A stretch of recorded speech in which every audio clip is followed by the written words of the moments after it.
we could go to 3 different past lives in one session. So we can go to a life in Egypt, then a life in Cambodia, and a life in the 1800s. Yep. I'm going to give you 2 pieces of advice so that we can have more masculine men in the world.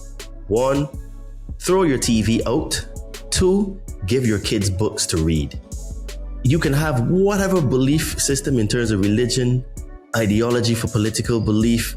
Turn your TV off, read books, give and do those for the kids, and they will stand a better chance that the boys will be more masculine.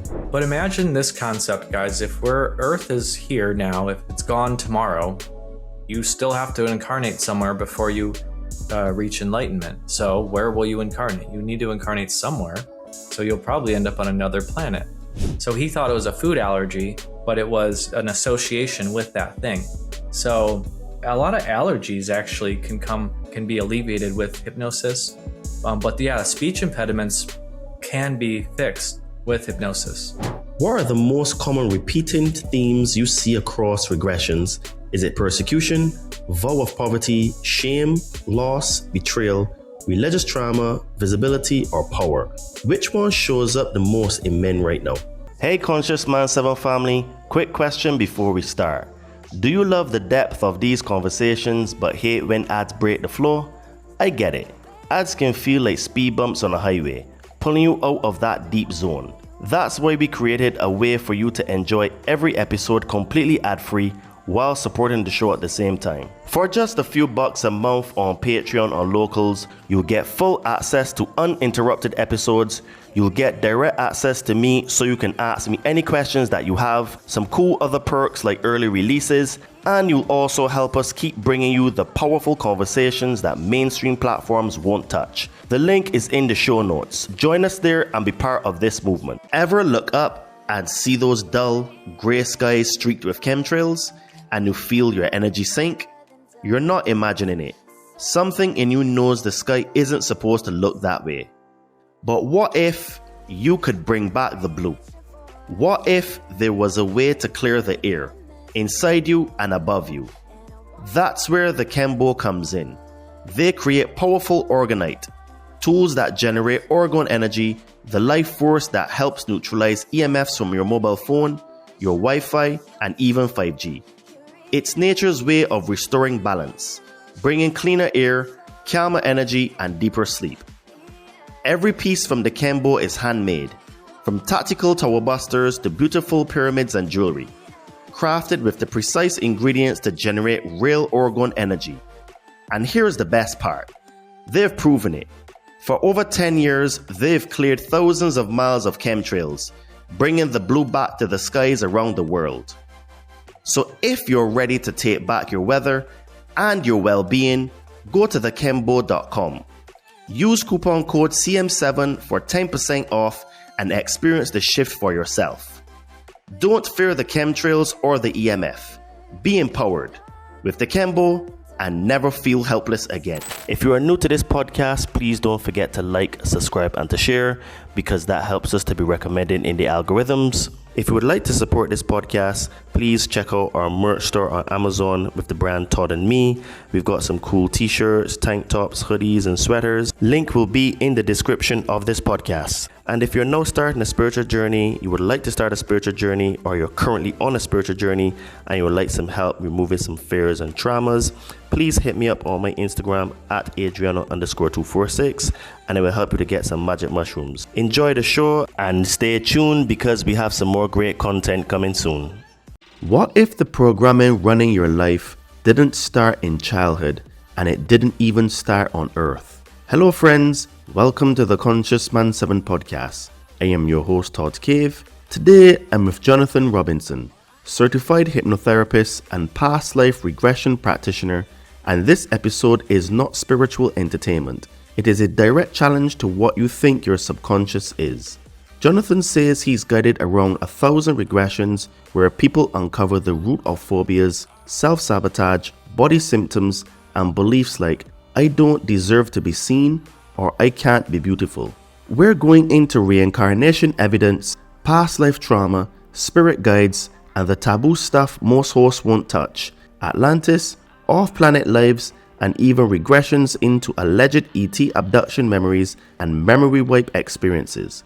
And the real question is this: if the system can program you, can you use hypnosis to deprogram yourself and become ungovernable? When truth is blurred by lies and misinformation, perception becomes reality.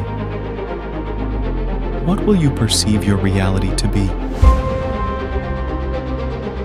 Liberate your fears and walk with me.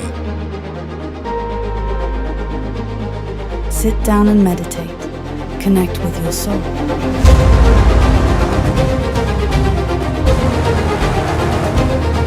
Be a monster and then learn how to control it. You gotta be willing to do the work.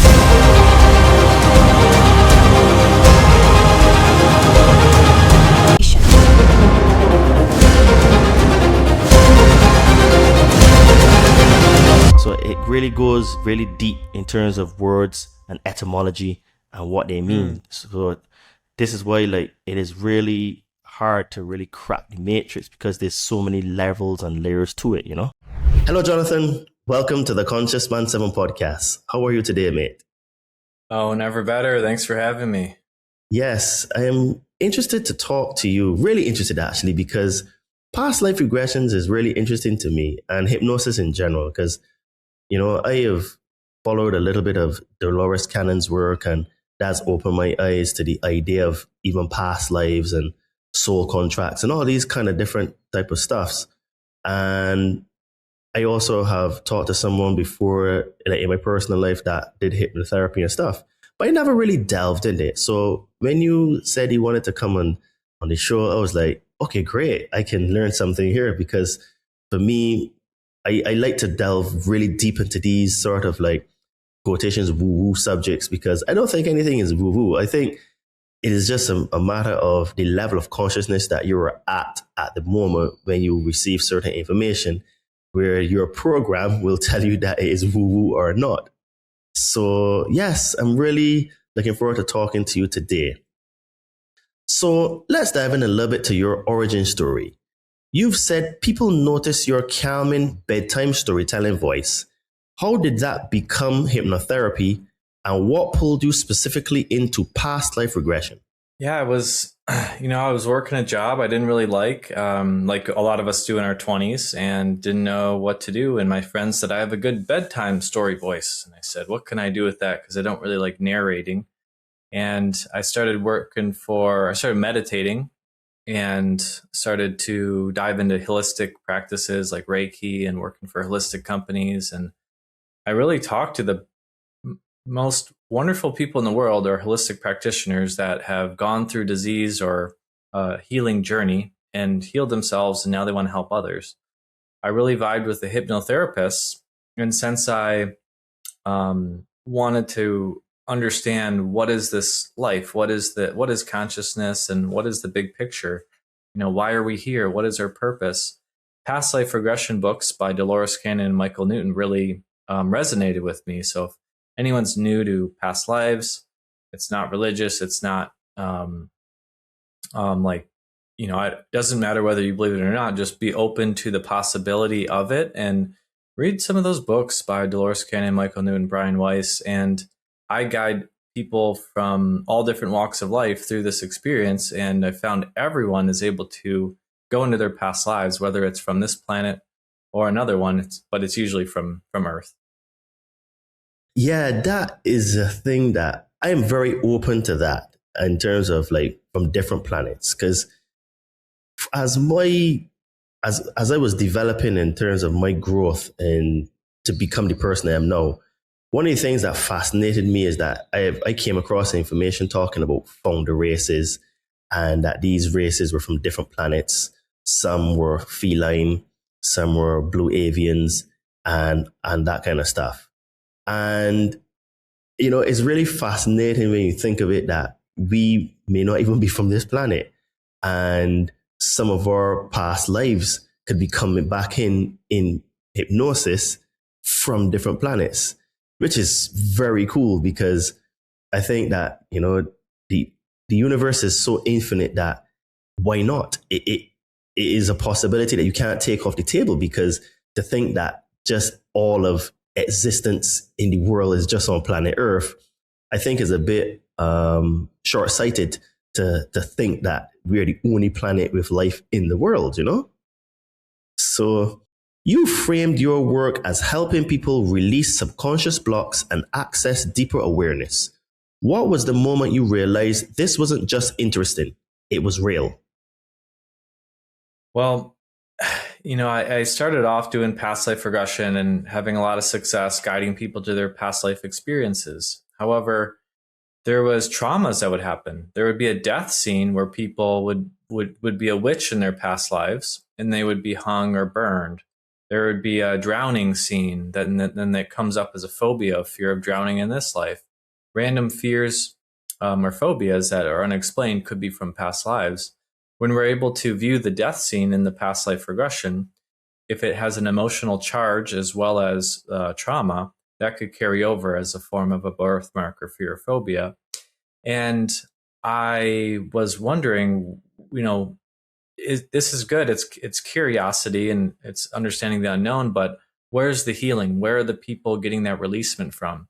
And so now I regress people to childhood, alleviate PTSD, trauma, abuse, whatever it is. And in past life regressions, we, see a scene that might be unpleasant, and that emotion gets trapped in our body somewhere. So it's trapped somewhere. It's a firewall. The subconscious is trying to protect us from dying or it happening again. We remember emotional things. We remember the most amazing things and the most negative things because that's how memory works. It attaches an emotion to it.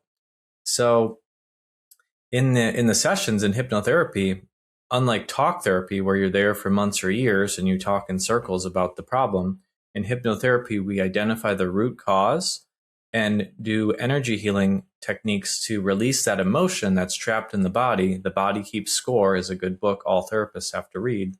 And in the session we can release it after we find the lesson, the root cause, understand the beliefs, reframe the beliefs, and now those people walk away feeling lighter, feeling less emotional attachment to that situation. You don't forget it, but when you think about that childhood trauma, it's more of a neutral feeling, and you're able to move forward.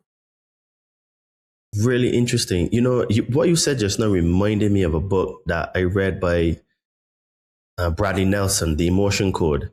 And he talks about how trapped emotions stay trapped in the body, and you have to release those to cure sickness, to have sickness, And you just triggered that memory there of that book where, like, that was when I first realized, hold on a minute, like, emotions are more than just like you're feeling like depressed or, you're having grief from someone passing XYZ.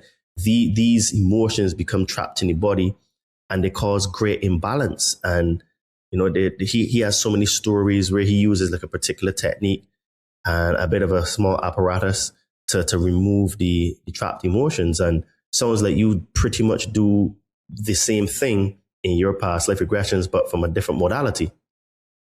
Yeah, that's a good one. Louise Hayes has a chart of different emotions on what they could affect, and like anger.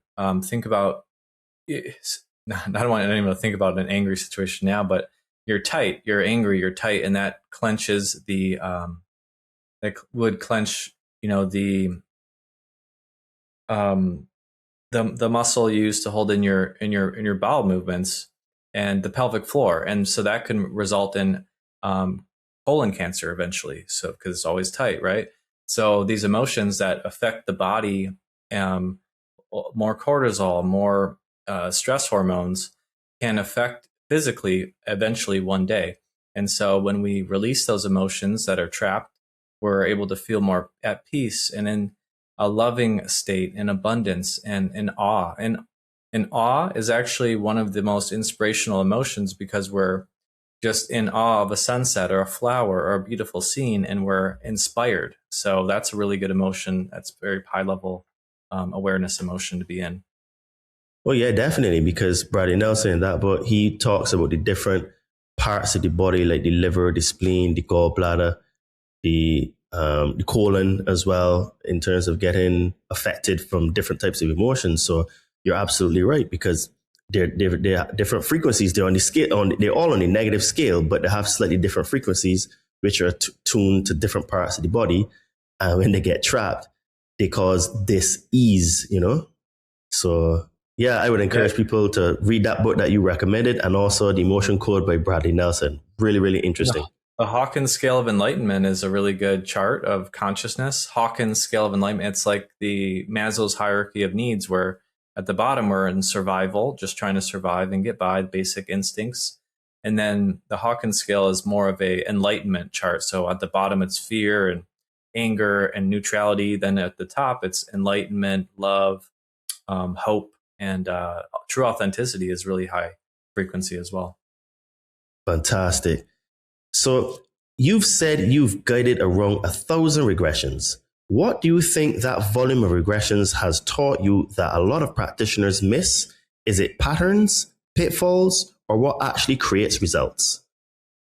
Well, I am a skeptic. So when I first started doing this, I said, if they can do that, I can too with these past life books. And I've guided people from all different walks of life. And really, it's a pretty simple process. All it is a guided meditation. And we're guiding you to access memories from the subconscious mind or the superconscious mind.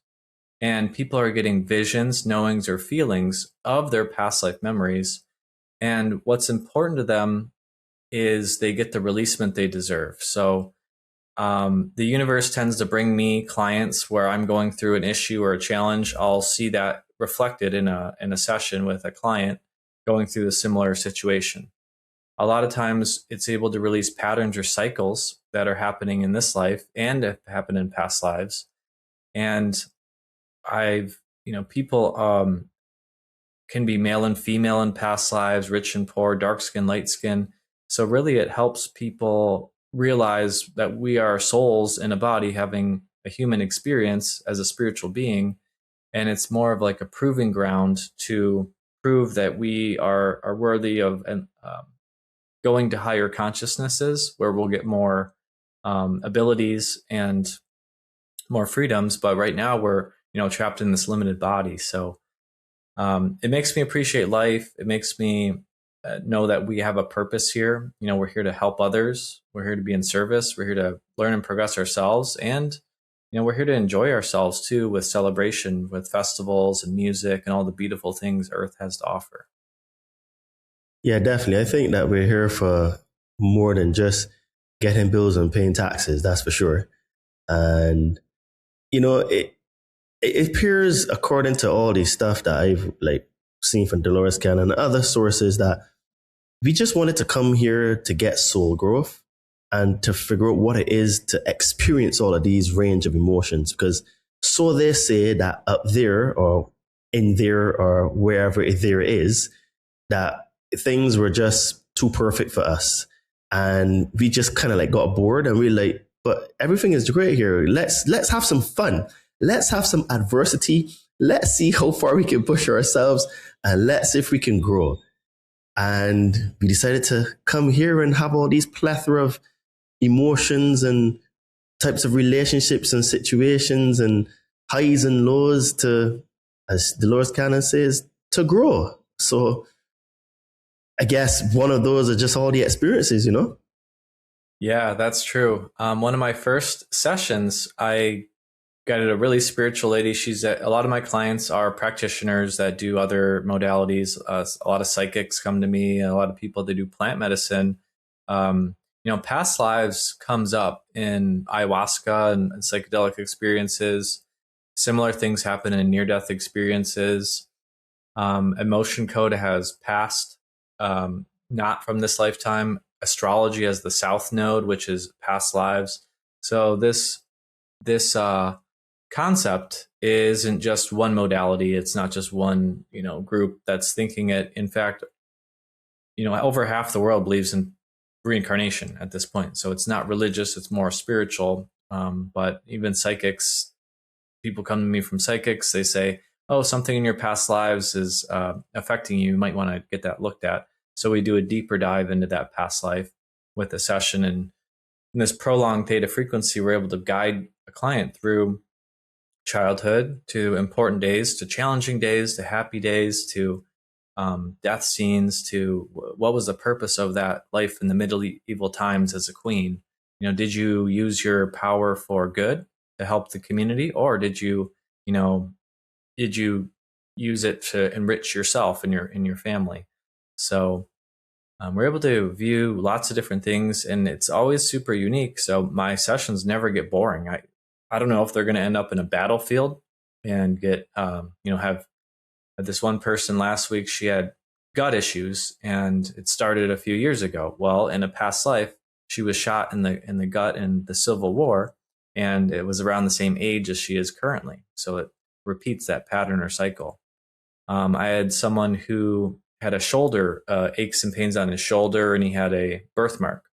Well, in a past life, he was an Indian jumping across the river, and he fell down the waterfall, and he broke his shoulder, and it was really bad break. There was no surgeons back then, and so he was just crippled for the rest of his life, and he lost his girlfriend, and that ache and pain ended up in his shoulder in this life. And after the session, we found the root cause, what happened, and we were able to release it. So people come to me when it's as like a last resort. They don't know where this feeling comes from. I call it a forever feeling that comes from no explanation. Or if let's say you've met someone in this life and you don't even have to talk to them. You just know you vibe with them. You're good friends. Perhaps you've had past lives with people in your family or friendships for many lifetimes, and you chose to incarnate with each other again to learn new lessons. So I'm curious, right? Do you subscribe to the idea that the people that you meet in this lifetime are people that you agreed to meet from another lifetime or from when you decided to reincarnate? Sometimes, yeah, we have about 20 or so people in our spirit group that choose to incarnate with each other at the same time to learn lessons. These could be your soulmate or your girlfriend or your boyfriend or your significant other. We can teach each other hard lessons like heartbreak. Like one of my girlfriends, I had a past lives with her, and she broke my heart, and she stabbed me in a past life, and that relationship didn't work out. And part of that was that fear from it's going to happen again from that past life. I had this one guy, he kept killing his soulmate or this friend in battle. He would kill him. The next life, they would kill each other. And in this life, he was his condescending boss. And since my friend was a psychic, he knew why the relationship was bad. He was able to mend it and not overlook the things happening in this life and mend that relationship. So yeah, we can teach each other good lessons and bad ones. Like my mom is in my spirit group. We've incarnated before. She's been my kid before, probably. Yeah, that part there is the part that's wild, because I remember I dated a girl and she told me that we were together in a previous lifetime as well, like 2 lifetimes. And I found that fascinating, right? Like, I mean, we even had children and everything together as well. So I was kind of like, wow. So at this point, right, where I'm at now in my journey, I just said, you know what? Anything is possible. I put it on the shelf because I don't dismiss anything anymore, because truth is stranger than fiction. And we simply just don't know, because what I'm learning more and more is that time and space seem to be the same, but slightly different, where it's almost like an X and Y axis, where space is like the vertical part and time is like the X, but it's sort of like a spiral and it goes up. So you can have the past and the future and the present existing at the same time. And they can be on different frequencies and different spectrums and different levels.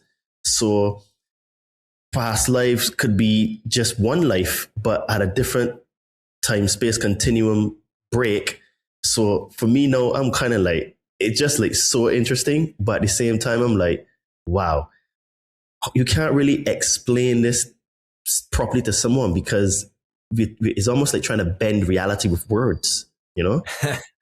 Yeah, that's it's hard to fathom, and we call it past lives because to conceptualize it with our human brain, it makes sense as past present, future, and a beginning, middle, and end of a story. We learn through stories. That's why the most influential speakers tell stories. The Bible's almost all stories. So whether it's past lives, parallel lives, future lives, we can go to future lives in these sessions just as easily as we can go to past lives, actually. So imagine your life like a book. And right now we're in the chapter of this incarnation, this life. Well, the pages behind it are already written, and the pages in front are blank, but they're like with invisible ink. It's almost like they're there already, but your fate and your decisions and actions determine that type of future. That, do we want to live on our highest timeline, or just the one we're currently in? We can always improve. So it's it is pretty wild. And for everyone that's maybe new to this, just be open to it. A lot of people might say, a lot of people have a herd mentality, so they don't want to be wrong. They think about quantum physics. Oh, I believe in that. Then I ask them, have you ever read a book on that? And they say, no. Well, so you don't really even have enough information to have an opinion. Well, to have that the same answer as for this, as for other things, as alien, so be open to new information, taking everything with a grain of salt. I've just seen so many sessions where people go into past lives that are so significant. After a session, I helped someone who was, they have a fear of drowning. And in a past life, they've been to Croatia. Well, they've actually been to Croatia before in this life. I said, is it the same time as your vacation? They said, no, it's hundreds of years ago. There's no electricity. There's candles. And they're like very religious. And then, so in past lives, in this life, we repeat patterns. If we were drawn to a certain culture or era or time period, we might be drawn to that as well. We might go back to that country we once were, and we'll feel like at home or welcomed and inspired. And so this person tried to leave. They didn't want to get married. Their dad was going to marry them off to someone in the community, and they didn't want that. And that explained their relationship with their father in this life as well. They went on the boat. The boat sank, so that they drowned in the bottom of the ship that they were hiding in. And they had this fear of water their whole life, and that was why. What was the other lesson there? They also, the relationship with their dad was kind of figured out as well. But yeah, these stories can go anywhere in these sessions, and it always amazes me, and I never underestimate anyone. Yeah, this is why, like, my listeners know I always say I put things on the shelf. And I use that analogy to say, okay, I'm not going to dismiss it, but I don't have anything to prove or to disprove it. It sounds interesting, and I'll keep it there. Because in the future, what tends to happen is I find information, I find someone that gives clarity, I find some book or the other, and I take that thing off the shelf and I put it here, and I say, okay, I know get that thing. So I always use that analogy. I put things on the shelf because it's easier to take it off the shelf than to outright dismiss it, Yeah, absolutely. And some of these sessions I do with people that maybe they don't believe it, or they don't believe in that they can do it. However, I believe everyone can do this, and it's so universal. It doesn't matter what culture you are, what religion you are. Anyone can do past lives, which is why I teach it. I'm for it. I have a academy where I help people become hypnotherapists through the IHF, and that's a universal governing body of hypnotherapists. And I teach people how to do past life regression, because I think everyone can do this and be practitioners, and we need more healers right now. So if you've ever been drawn to doing work like this, it's not just a lifestyle and make it a business. It is possible. And I'm just honored to do this with people from all over the world. And I welcome skeptics, just not cynics. So you've said the system hates hypnotherapy because it deprograms people. What do you mean by system programming, and how does it show up in men's lives day by day?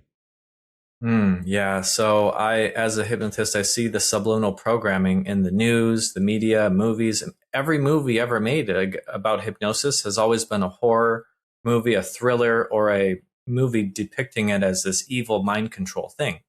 So naturally, we people, think about something you don't know much about. You're just going to automatically assume it's that one story that you've been told about it. So hypnosis is not mind control. It's just a guided meditation is basically all it is. But it's so powerful. And the news uses basically NLP, neuro linguistic programming, to talk with a down tone, use authority, use lighting, flash things on the screen. They'll show you pacing and leading, which is they'll show you several truths, the weather, what happened yesterday in your community. Then they'll show you a falsehood, which would be something they want you to believe, climate change or whatever it may be. This week, pick the number of topics, and it helps. It makes people live in fear, and I want people to unhypnotize yourself from fear and limiting beliefs, and use hypnosis as a superpower tool to enhance your life to be the best version of you. Because when we're independent and in abundance, we can't be swayed or vulnerable to cave into tyrannical ideas. And I hope, and I see so much hope with everybody, the next generation through this. I do substitute teaching, and I see the kids like so open to learning. But we have more resources than ever right now. It's our resourcefulness. So we need to be resourceful, not get distracted. There's so many things to watch, right, on all the social medias and YouTube and channels. But laser focus on what you want. Imagine your future 2 years from now, and what would you need to do to get there, as far as reading books, audiobooks, programs, trainings, and really focus on what you want. And a lot of people underestimate what they can do in 6 months, and they overestimate what they can do in 6 months, and they get mad when they don't see the results. But they underestimate what they can do in 5 years, and it takes that long to build the business, and then you can have that passive income and be free. Because right now, financial freedom is a big freedom that we all need.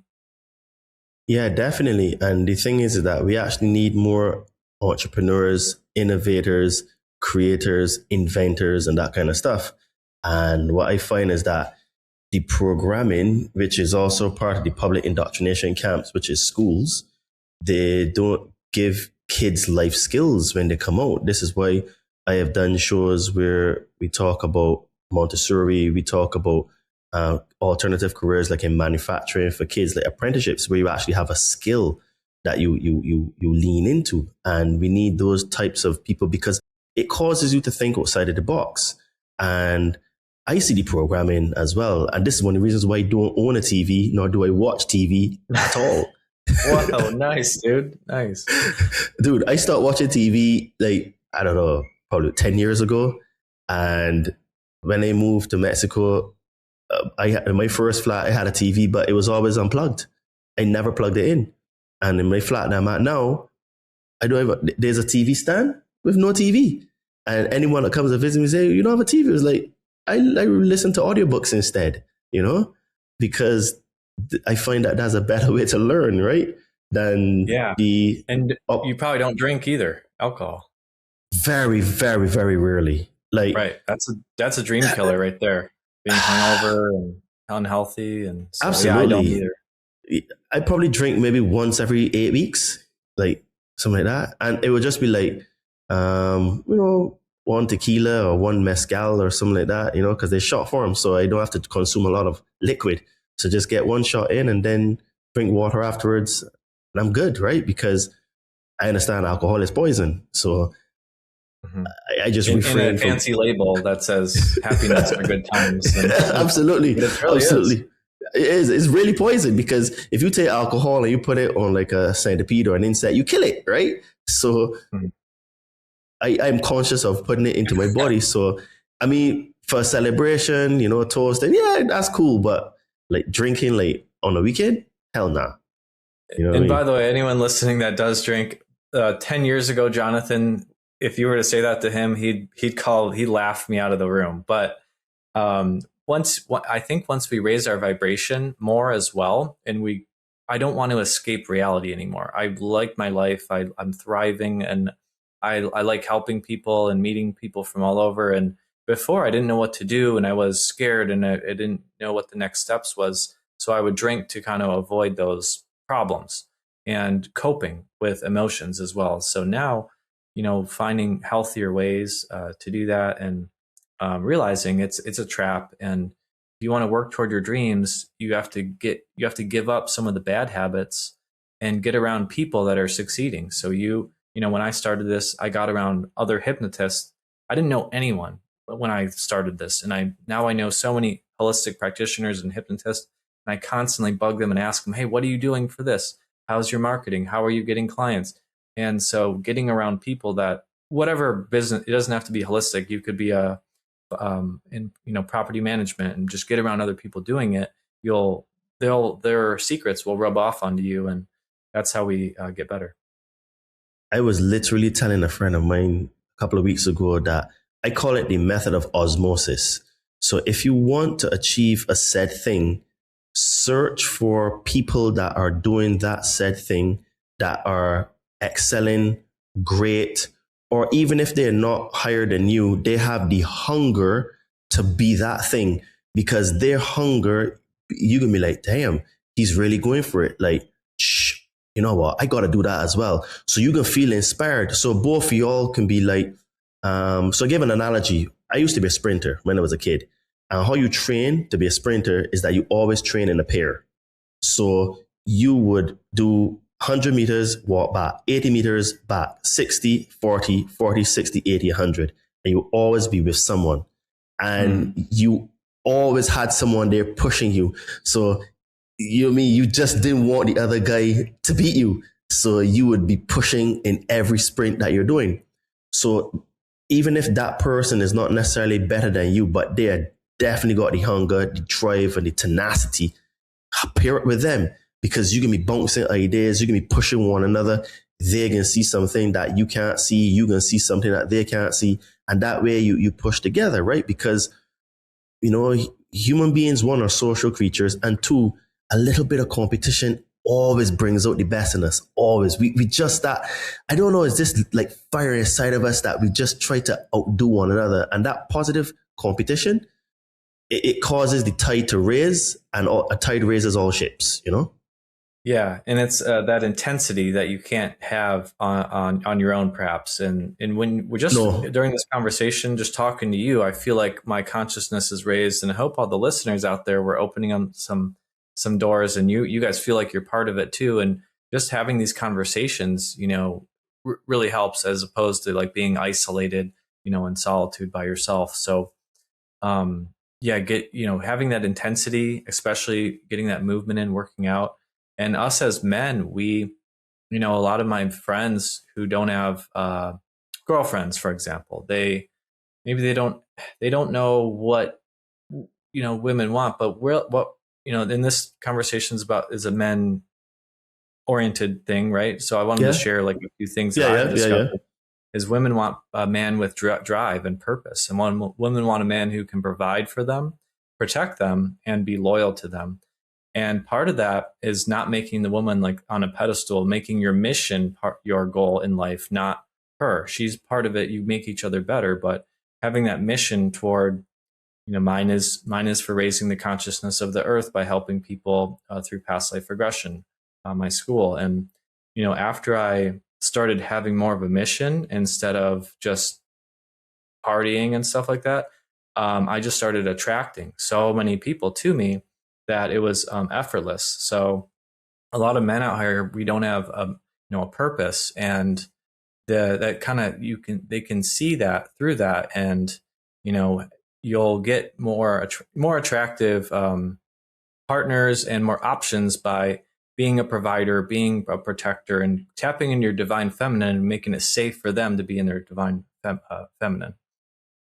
I absolutely concur. And I teach that to all of my clients that are single men, that the thing is to get on your purpose. And what you said there about not pedestalizing women is very important, because we need to, I was talking to my mom even up to this weekend, and she said to me, yeah, a woman has to get on your program, Todd. And this was like my mother, who was a female, obviously. And to hear her say that, and my mom's 69, she knows that that's what it is, because she has a son, me, and a daughter. So obviously they're two different type of mindsets. And I tell the men, find your purpose, work on yourself. And working on yourself is not just trying to make more money, healing your fears or traumas, get into the gym, read books. If you are interested, do some psychedelics. You need to work on yourself to embody this thing because, you know what I mean? And then there are levels to it where you talk about lean into your feminine now as a man, which is the intuition, which is where I am at now.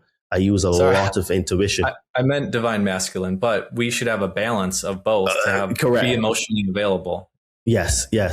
And that's where I'm at now, where the feminine part of me now is the one that guides me now, because I was very, very masculine, male oriented in terms of do, work hard. But that only gets you to a certain point. Now, for me, it's intuition, and that's how you end up attracting, because you be, you know, and not just of using brute strength and force, you know.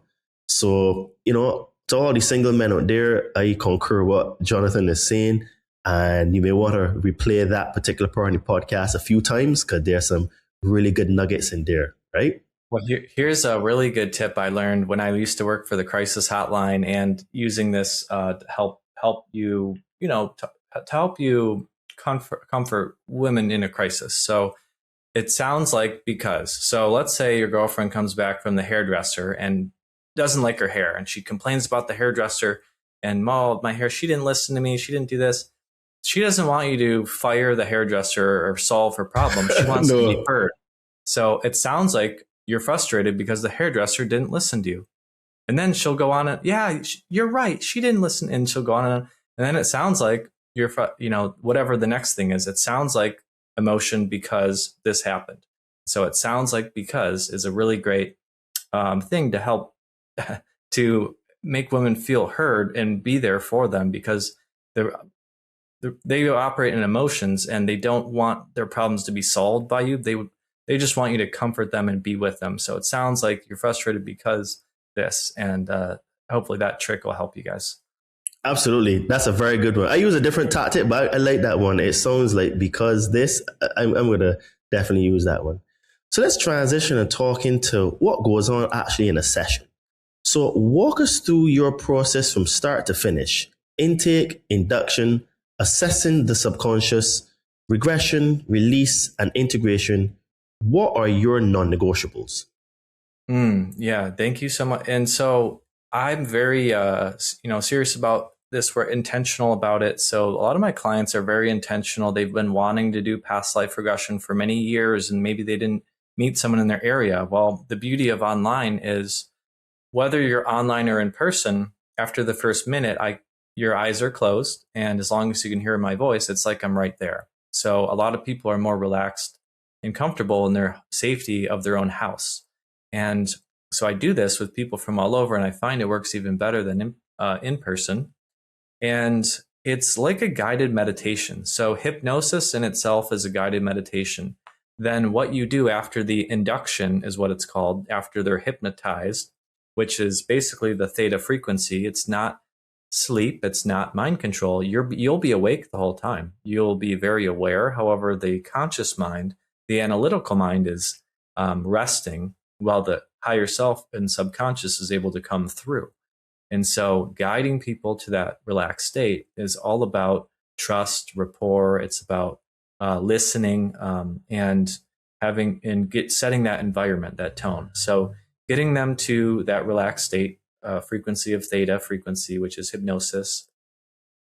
Then from there, we can do hypnosis therapy, which is the therapy part. We can help people stop smoking, weight loss, regress them to childhood or this life to alleviate challenges or problems or traumas. Or we can go back even further. This is the fun part. We go back further. What I do in my sessions is I bring them to a vehicle. It could be a boat or magic carpet, a cloud, whatever it may be. And I say this boat, cloud, or magic carpet can go through time and space. And we're going back, way back. And I don't even say the word past lives in the session, but I say into a past experience, and we're there now. And then they end up as usually a younger in that lifetime or at an important moment. And then from there, I walk them through the most important parts of that lifetime: the emotional situations, challenging days, spiritual days, and a day where they meet a mentor in that lifetime. And a lot of times the mentor will answer questions about their questions in this life. So they'll help them in many different ways. And we could go to 3 different past lives in one session. So we can go to a life in Egypt, then a life in Cambodia, and a life in the 1800s. Yep. And any questions so far? No. I was just like, you say you can go to 3 lifetimes in one session. Yeah. Well, it's about a 2-hour session. So it's 2 or 3 hour session. It's a longer session. That's mostly because the client is talking really slow. They're reporting back. Imagine you have VR glasses on and I'm asking you what's happening. So they're seeing visions, glimpses, feelings, or knowings, and they're reporting back to me. I look like a woman. I have black hair. I'm really pretty, and I play the flute. Okay, then what? And so I go travel all around to Europe, and I play the flute. I'll tell this story about the session I did last month. This lady was like 15 years old. She would travel all over the Europe, and back then we didn't have live music. We didn't have that type of thing. So she was really important, or she would entertain people. And then one day she played the flute for the king. And while she was playing the flute for the king, she's like, well, the king's daughter is noticing me and giving me dirty looks. And then what happens? And so the next few days, the king's daughter attacked her in the alleyway and beat her up with her friends, pulled her hair. And I said, oh, that's not very nice. And then later on, we went to an important day where the king's daughter was awarded, as a queen. And then shortly after that, this lady was put in jail and tortured and died in jail, in prison, kind of stabbed in the back, physically and metaphorically. And I said, what was the lesson? She's like, well, she teaches dance now and she performs, but that other girl was her husband's ex-wife in this lifetime. So her husband's ex-wife did that to her from that past life. And that's why their relationship has so much turmoil. And so she was able to understand that. And so I'll continue. So got sidetracked there. So the session, we go to 3 past lives. Everyone can do this. I record the audio and I send you the audio after. And in moments like that, when we go to a tough scene, we're able to imagine that emotion as a color, a texture, or a shape, and imagine and tell me where it is from. And they'll tell me exactly where they feel it: in the stomach, in the chest, in the throat. A lot of people who were witches got hung and their throat chakra is clogged. So they hesitate to speak their truth now, unfortunately. And we're able to, release that emotion. We'll transform it and we'll renew it and we'll alleviate it. And then afterward, they'll feel lighter. They'll feel like they don't have to hesitate to talk anymore and they're not going to get made fun of or punished. And the releasement part of the session is really important. And that's what you can't do with the ayahuasca. Sometimes you can with other modalities, but in the session with a guide, they can guide you through that healing process. So we often call forward the higher self in the session. The higher self sounds like an entity is speaking through the client. So my client is there. I say, can I speak to Brandon's higher self? And yes. And then their voice will change. The words they use will switch and the tonality will change. And it's almost like another spiritual entities channeling through them, giving them answers. And that part of it is really exciting if that's a clear channel. And I've had that happen several times. And sometimes it freaks the client out a little bit. Afterward, they'll say, I was there. I was conscious and aware of what was happening, but it was almost like they were speaking through me. So that's always really exciting. So then I send them the recording. So that's kind of the example of a drawn out explanation of what happens in a session. Any questions? No, you got me interested in doing it myself. So it's like really cool because I have had experiences of my higher self in meditations, through psychedelic experiences and stuff like that. But to be sort of like, and obviously in those situations you're awake, but it's a different way where you're actually being guided through it. Whereas it is now with the medicine and meditation. With the medicine, luckily in ceremonies you will have like the shaman. So especially for like ayahuasca, you have the Icarus and they be guiding through you. And if you have certain challenges, they would sing specifically for you to help you with those things. But yeah, I am very open to doing past life regression now from talking to you, because we should do it and then do another episode. Then we can talk about it on the podcast. I've done that with 10 different podcast hosts now, and it's always a really exciting episode. And, I just did this one with a podcast from Australia, and she was scared of snakes and she didn't know why. And so we did the session. She said her mom, she immediately went to a scene where she was being dragged out of her house and like burned. And I said, nothing unpleasant will happen. You are separate from that scene. So safety is important, because some people can really get involved in the scene. They think they're there. They're not, though. They're always safe and nothing bad has ever happened. You're just doing a meditation, but you're viewing it as an observer. And so I said, all right, go back further. She said, oh, they're going to my house and they're, beating on the door, trying to break in. I said, go back further. And she went back to a day where she was helping someone with herbs. She said, I think I'm like a spiritual healer. I'm helping people with herbs. I said, where did you learn that?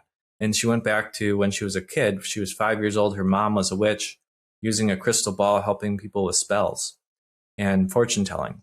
And I said, okay, go to the moment, go to another important day. She said she went to a day where the snakes got out of the cages. The snakes were by the fire, warming up because they didn't have heating lamps back then.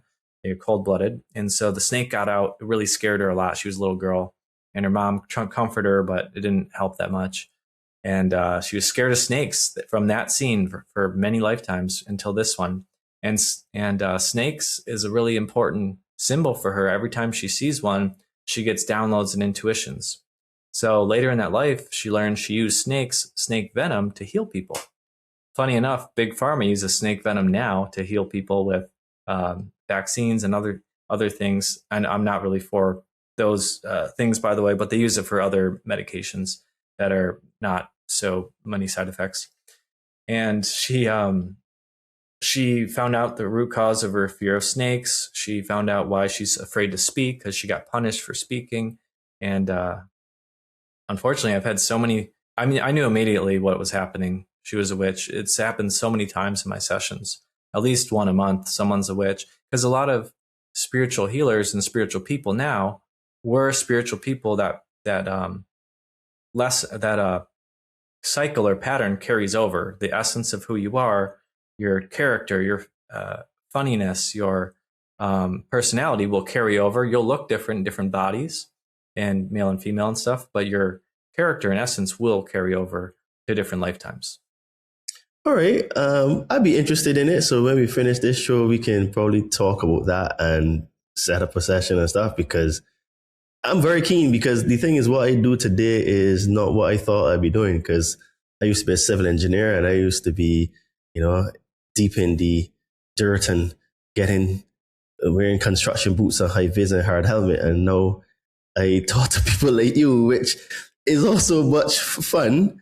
And I just grew into it, I just had all these abilities to do. So it's kind of interesting. I'd be very interested to see the origins of these abilities, because I am a bit of a storyteller in the sense, when I make points, I always bring analogies and stories and stuff like that, because my brain works differently. And for me to compute things, because I kind of was like raised on phonics. So I always used to have like these little flashcards and little stories to help me remember things, or would think of one thing to help me remember another thing. And that's how I learned as a kid. So I'd be interested to see, well, what are some of the origins that help create the thought in this present lifetime, Yeah. So yeah, you never know. And you're the most important thing for anyone out there listening is having good intentions. So going into it with forever questions of feelings that are unexplained, phobias, fears.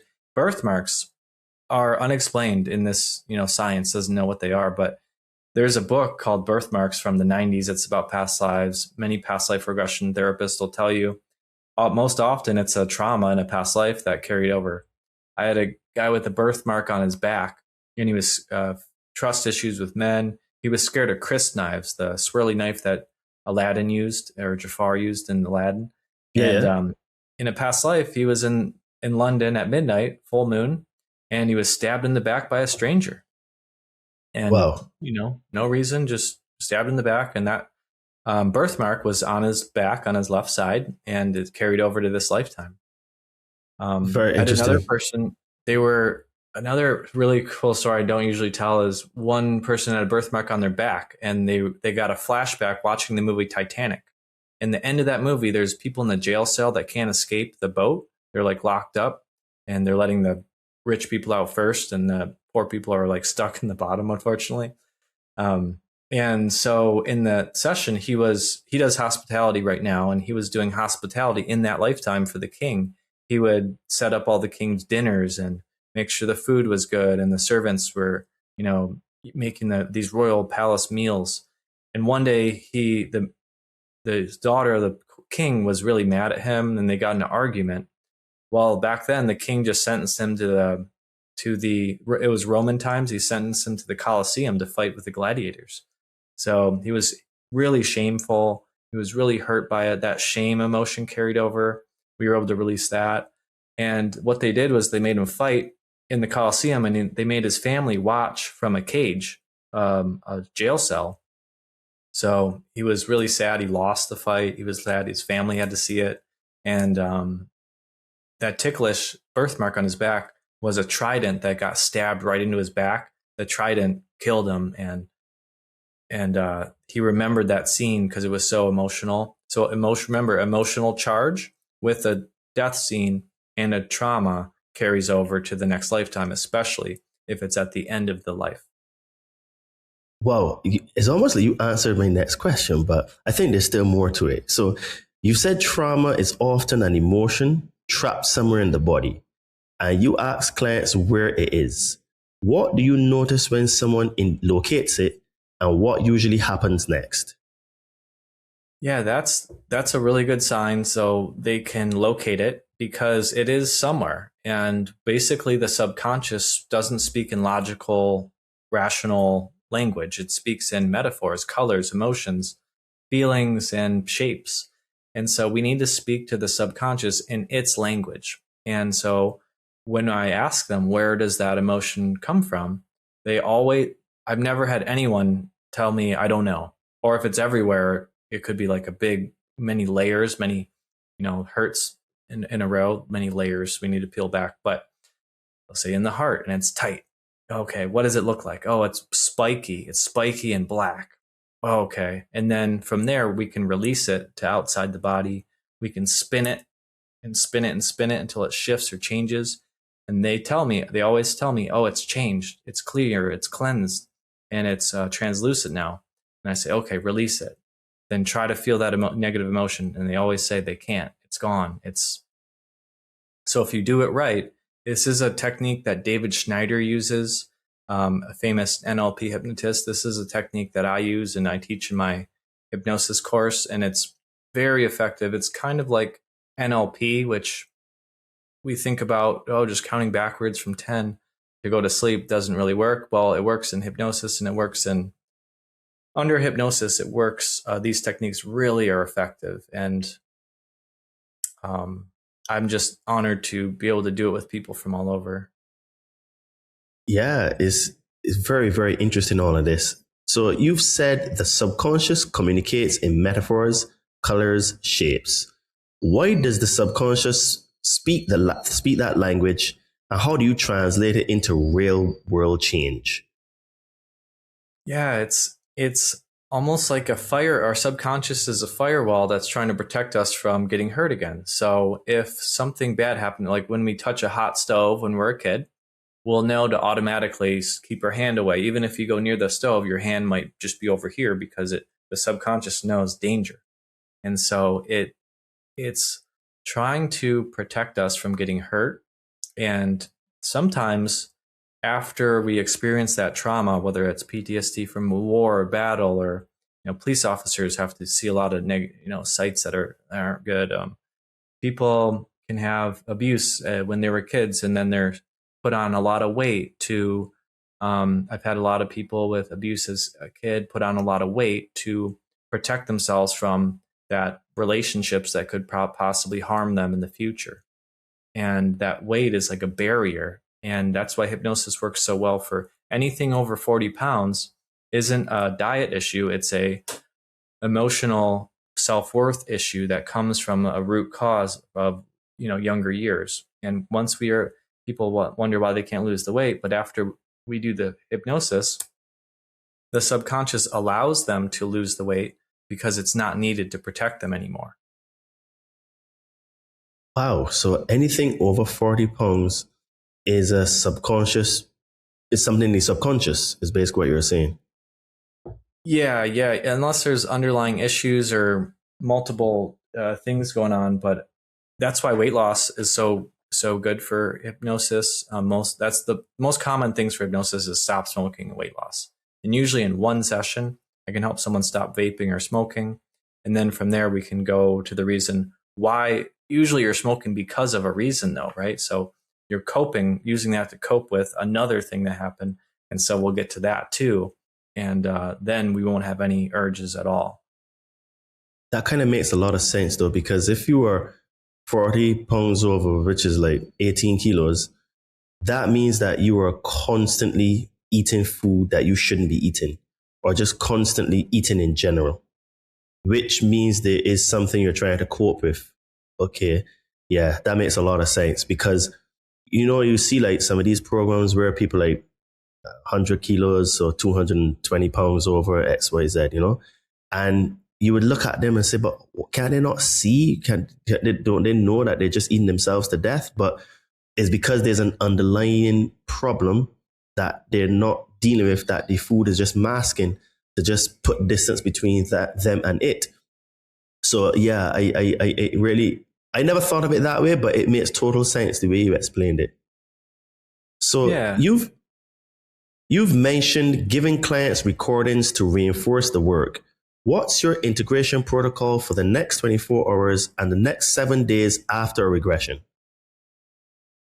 Yeah, it's really important. So just like a plant medicine ceremony, there will be an integration period where the neural pathways are open. So the neural pathways are flexible to make positive shifts and changes. A lot of people will feel lighter already.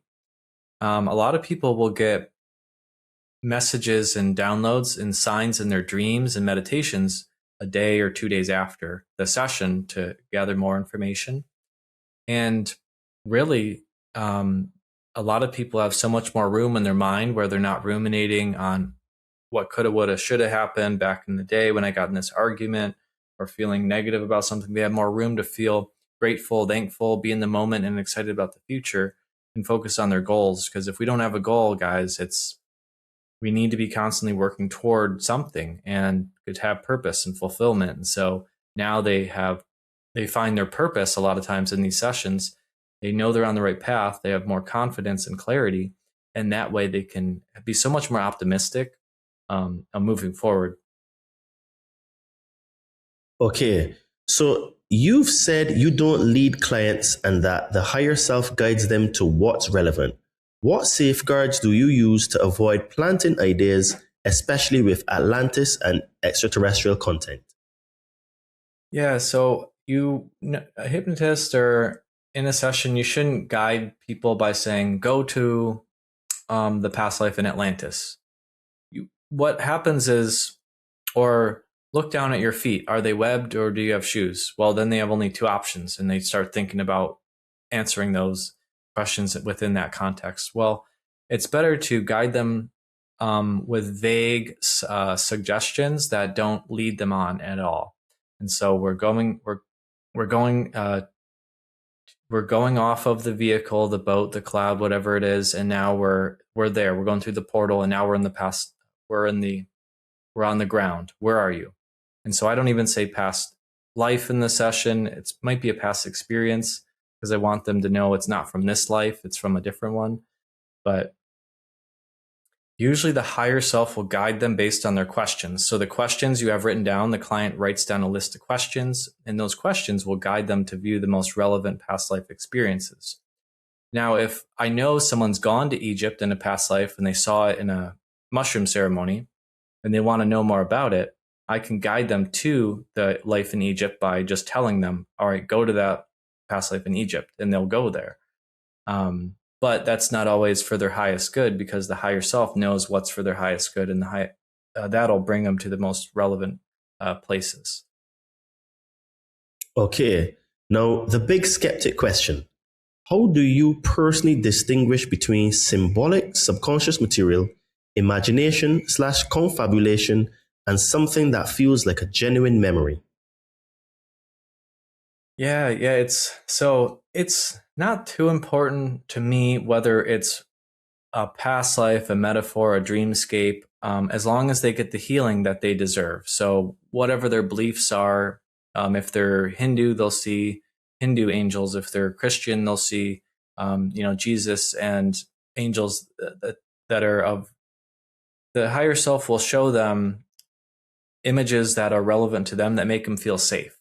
That's why when I go to the spirit world, in spirit form, your spirit friends look different. They might look a lot different than they do on Earth, but they show you their form in the form that you will most recognize them and be familiar. Like when we pass away, we're meeting by our guide and maybe close relative that'll show themselves in the form that feels familiar. When in reality, they might look like aliens. They might look like insect beings. They might look blue skin. But a lot of people aren't ready for that yet, so they won't display themselves as that. So, yeah. Anyway, does that help? That is fascinating. So you're saying that depending on where you were in your consciousness and your journey, they would decide not to reveal themselves in their true form. So, which goes back to even thinking about some of the founder races, maybe of different actual races. Some were felines, blue avian, etc. So our relatives could be really of that nature, but because we were not ready, we can't really, I guess, process or accept or even just be with a different entity like that. Exactly. Yeah. So most people just aren't ready to see off-planet past lives, and that's why I could probably go to more. I could go to future lives. I could go to, lives. A lot of people do have lives in Egypt. Is my most common place that we go to in these sessions, because Egypt was like a huge Mecca and really spiritual place after Lemuria, after Atlantis, and Egypt was, really prevalent. But imagine this concept, guys. If Earth is here now, if it's gone tomorrow, you still have to incarnate somewhere before you reach enlightenment. So where will you incarnate? You need to incarnate somewhere. So you'll probably end up on another planet. Before Earth was here, we perhaps incarnated on other planets. And then now Earth's here. It's a nice planet to incarnate on. It's very difficult because we wake up with amnesia. We don't know where we're from. We don't have any memory. On other planets and other higher vibrational systems, we can remember more of our existences, and that helps us. But here it's, so difficult. That's why we feel so separate and difficult. But I've gone to several off-planet past lives where they report having red skies and two suns and blue skin or reptilian skin or black skin or all kinds of different shapes and sizes, but they're mostly humanoid, or they're humanoid and they're just not human.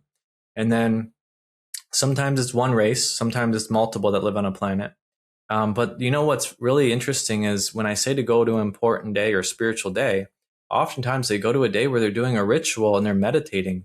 They're connecting with source. So as physical beings in any culture, species, or aliens or humanoid, we need to connect with source to it's really important. I mean, that's part of our existence. Our soul is online. It's connected somehow. We have consciousness.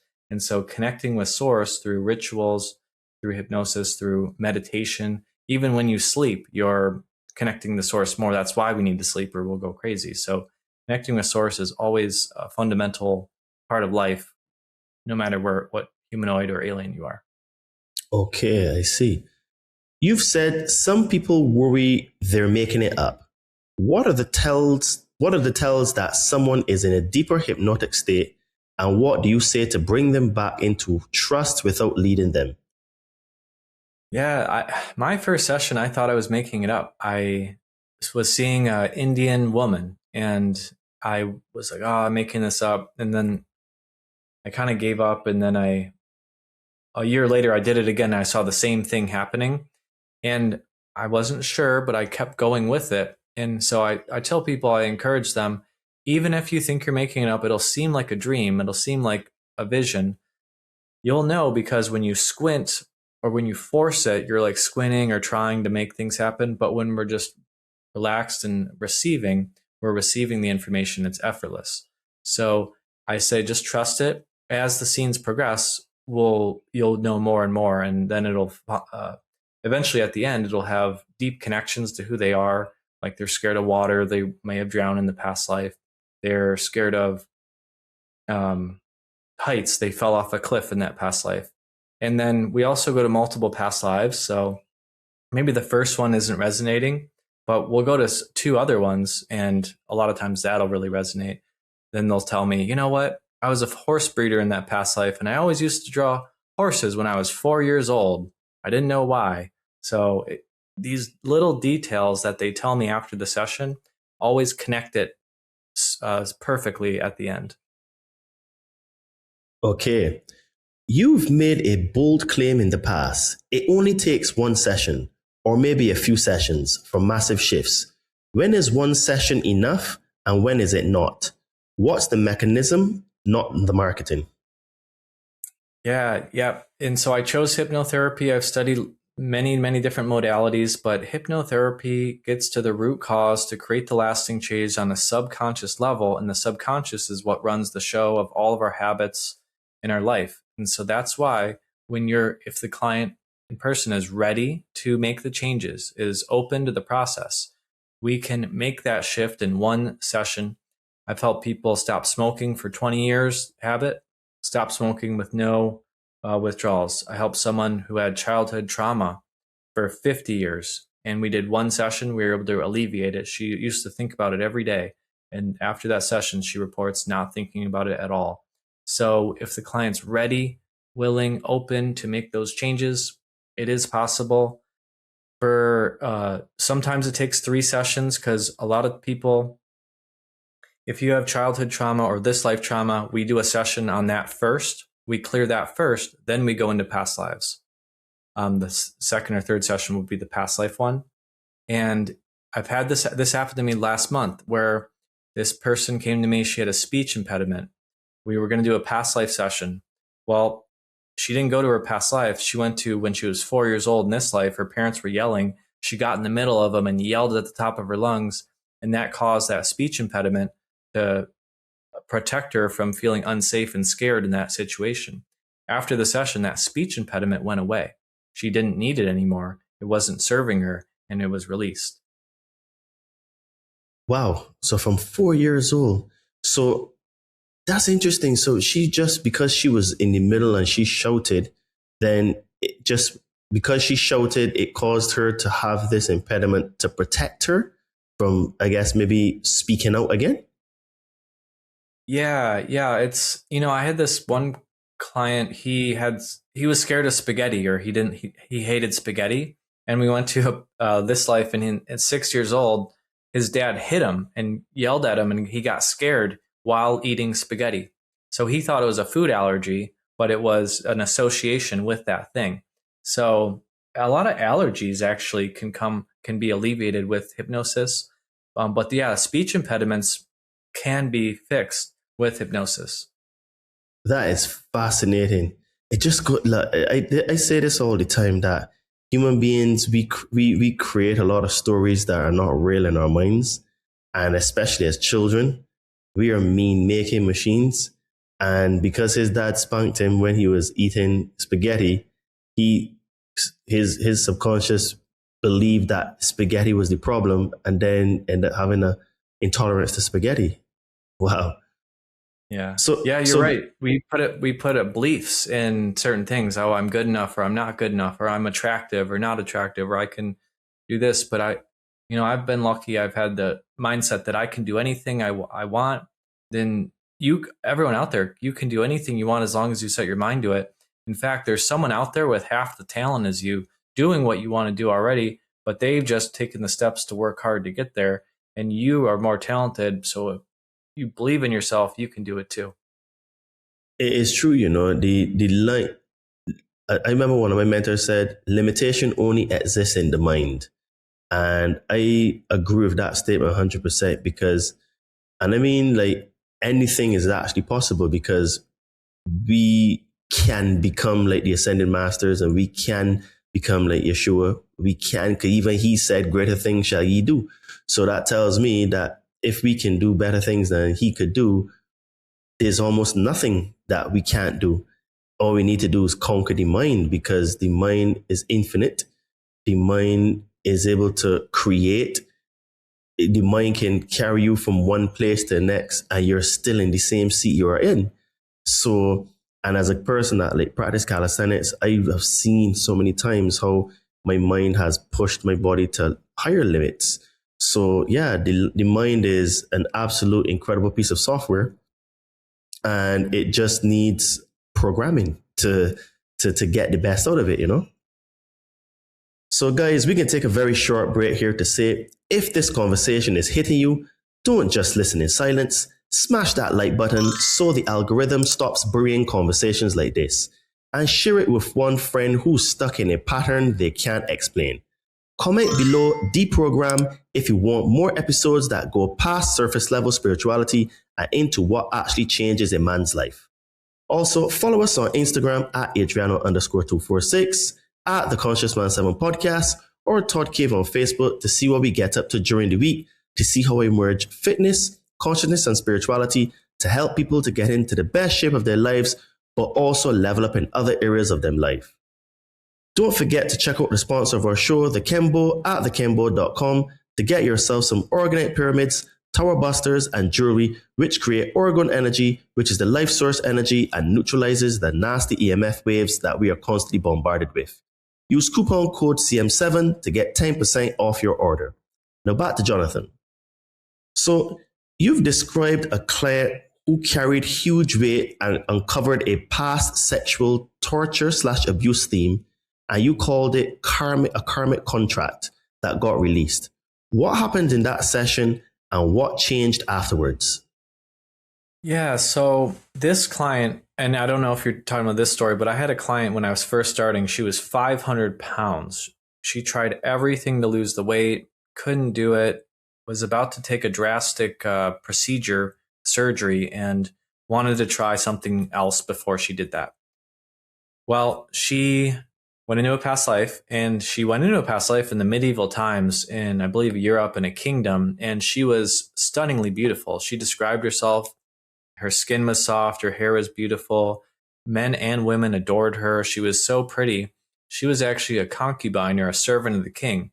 Back then, the king had maids and servants that would go to his chambers at night, and they would, do intimate things. And she was picked a lot because she was so pretty, and she was treated very well. Well, one day, and back then, what happened was there was a lot of poisonings that happened if someone else wanted to take over.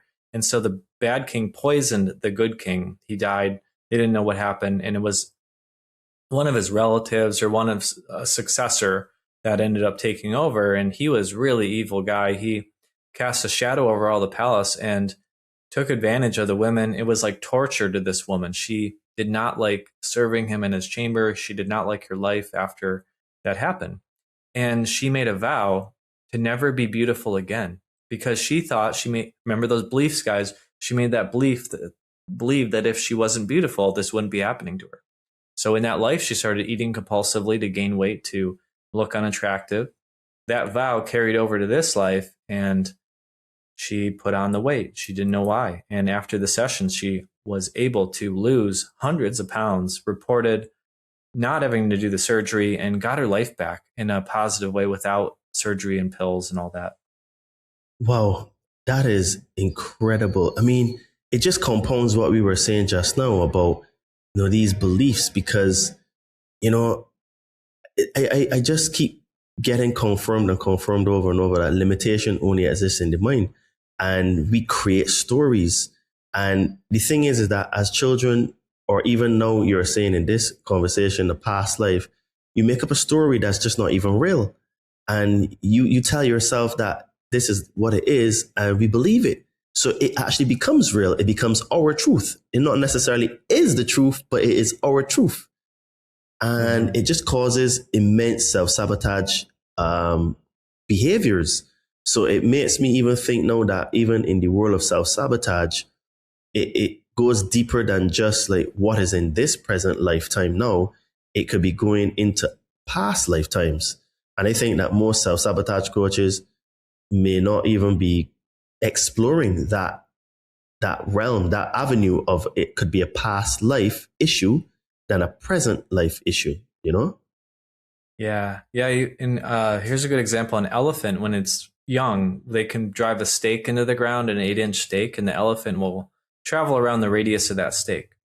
Well, the elephant will grow up, and since it learned when it was young that stake held its perimeter, it will not try to pull the stake out, even though it easily could pull it out because it's thousands of pounds and it's so strong, easily could pull it, but it just chooses not to because it learned, elephants have a good memory, that, this is this is what all I can do.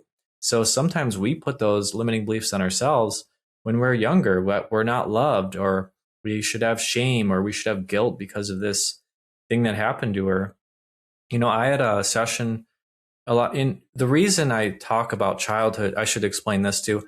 Children between 0 and age 8 operate in theta frequency, the frequency of hypnosis. That's why children are so programmable. And that's why so many adults walk around with childhood stuff.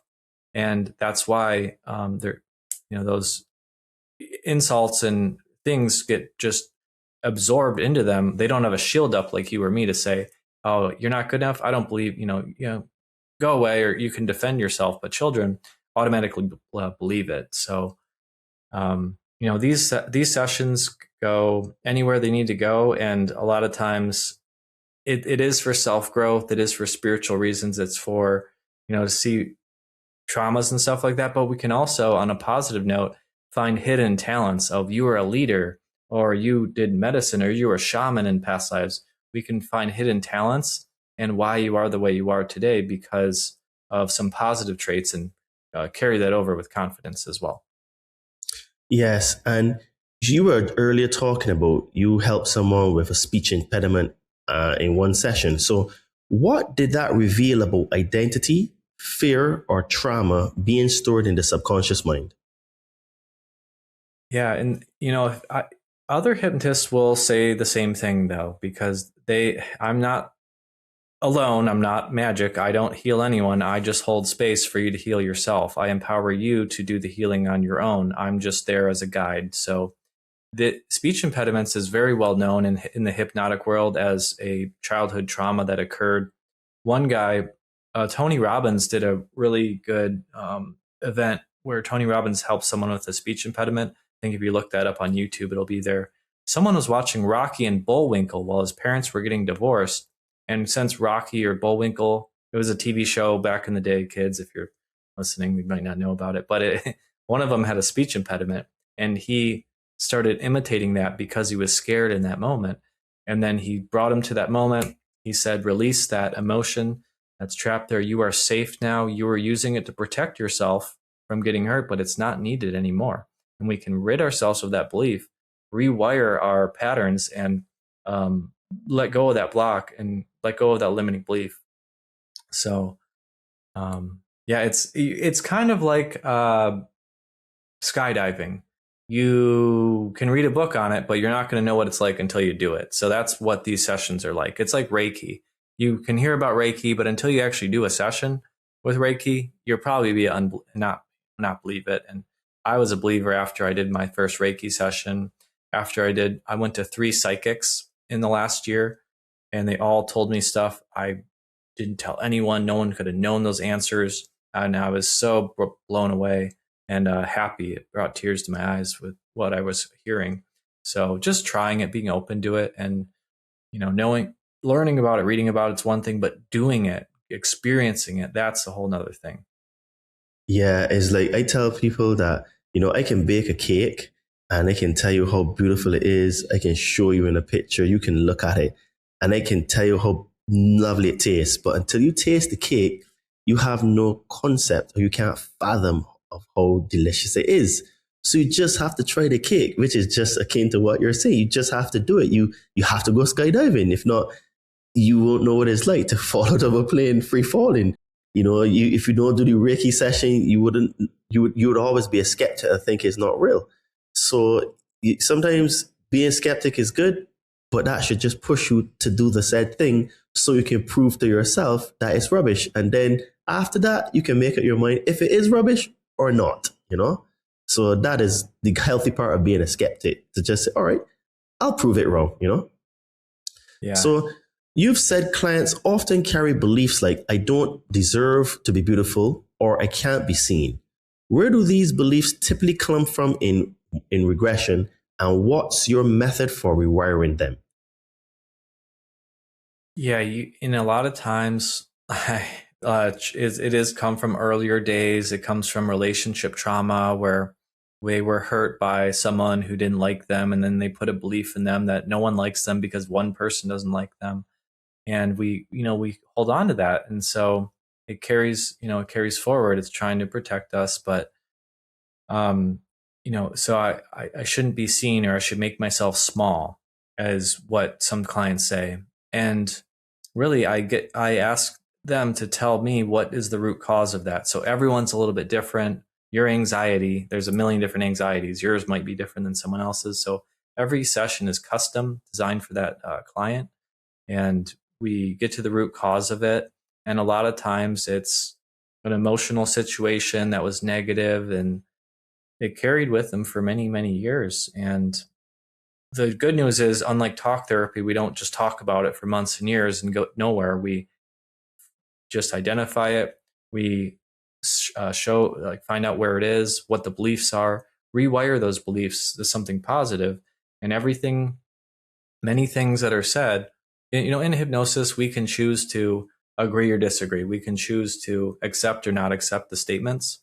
But normally, if you choose a hypnotist that has your best interest in mind, and it's experienced, and you're going to accept most of what they're saying, and then they can choose to accept that they are good enough and they can be seen, and they don't have to make themselves small, and they can be your most audacious you and be the positive, intellectual, motivated person. So these sessions, and I teach people this too, but compassion, nurturing, and confidence can't be taught, but it just is. You hire someone, you don't teach someone to smile.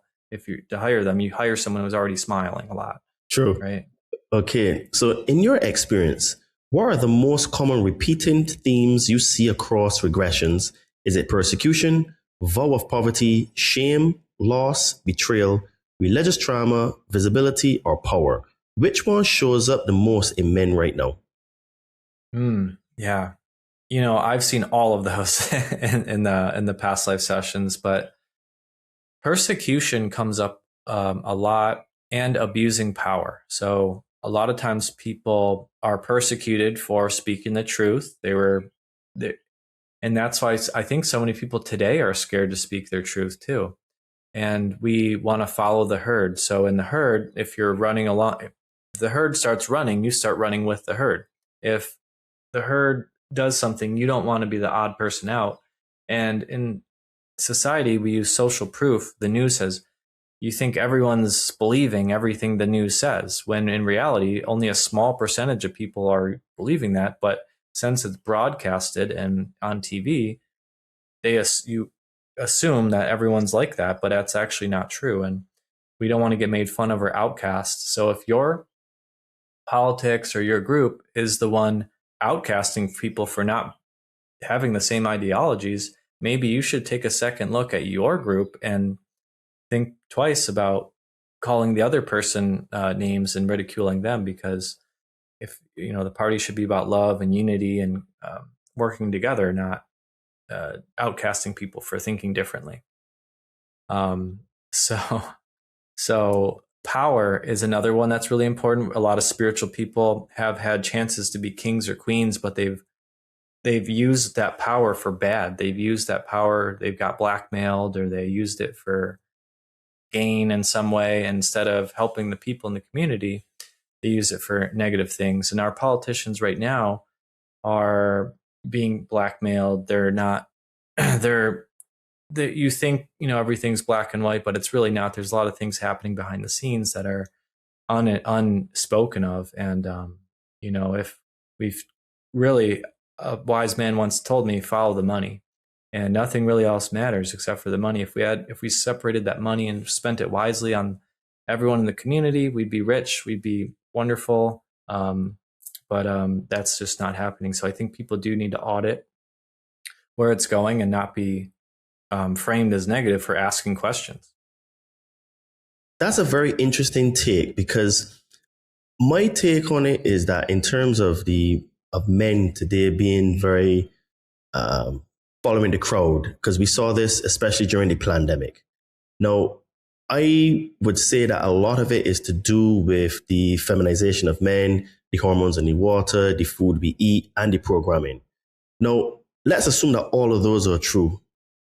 Now, the angle that you came in even further compounds that, because you have those things that are physical things that are being done to us. But then you have from a previous life now where men were abusive and abuse power, not good people. And we've sort of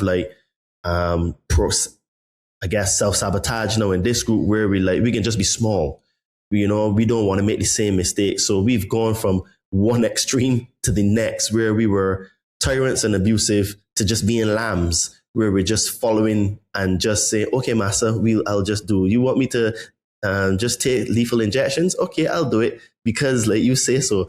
So it's almost like if, these unhealed traumas from the past compound with the modern programming and the food and, the propaganda of feminization of men, it's almost like if men, we have almost no chance unless we actually listen to shows like this and do work with you, because it's almost like the cards are stacked against us, at least right now, where it's like, just to even be a man is toxic. It's, it's frowned upon, you know what I mean? And men are supposed to be strong. Men are supposed to push back. Men are supposed to be ones that would turn up at the prime minister's yard and say, "Oi, what you doing, mate?" You know what I'm saying? But we don't have any of these men with testosterone anymore,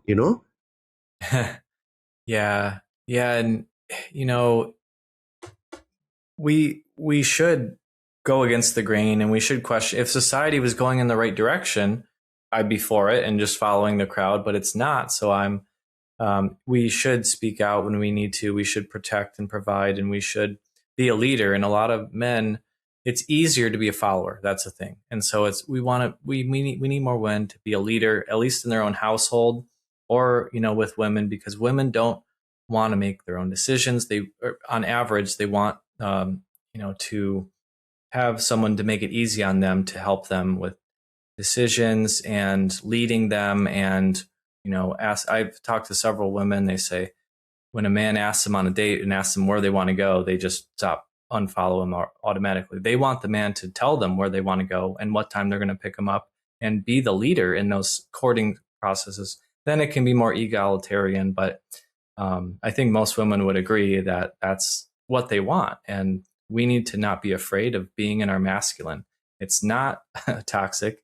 Being divine masculine is wonderful. So the woman can be in her divine feminine, and you can be a good leader and community member, and kids look up to you. And it's not for everyone can do it in some area of their life, whether it's at work, in community, or with family, stepping up to the plate when you need to. And for all the parents out there listening, both men and women, I'm going to give you 2 pieces of advice so that we can have more masculine men in the world. 1, throw your TV out. 2, give your kids books to read. You can have whatever belief system in terms of religion, ideology for political belief.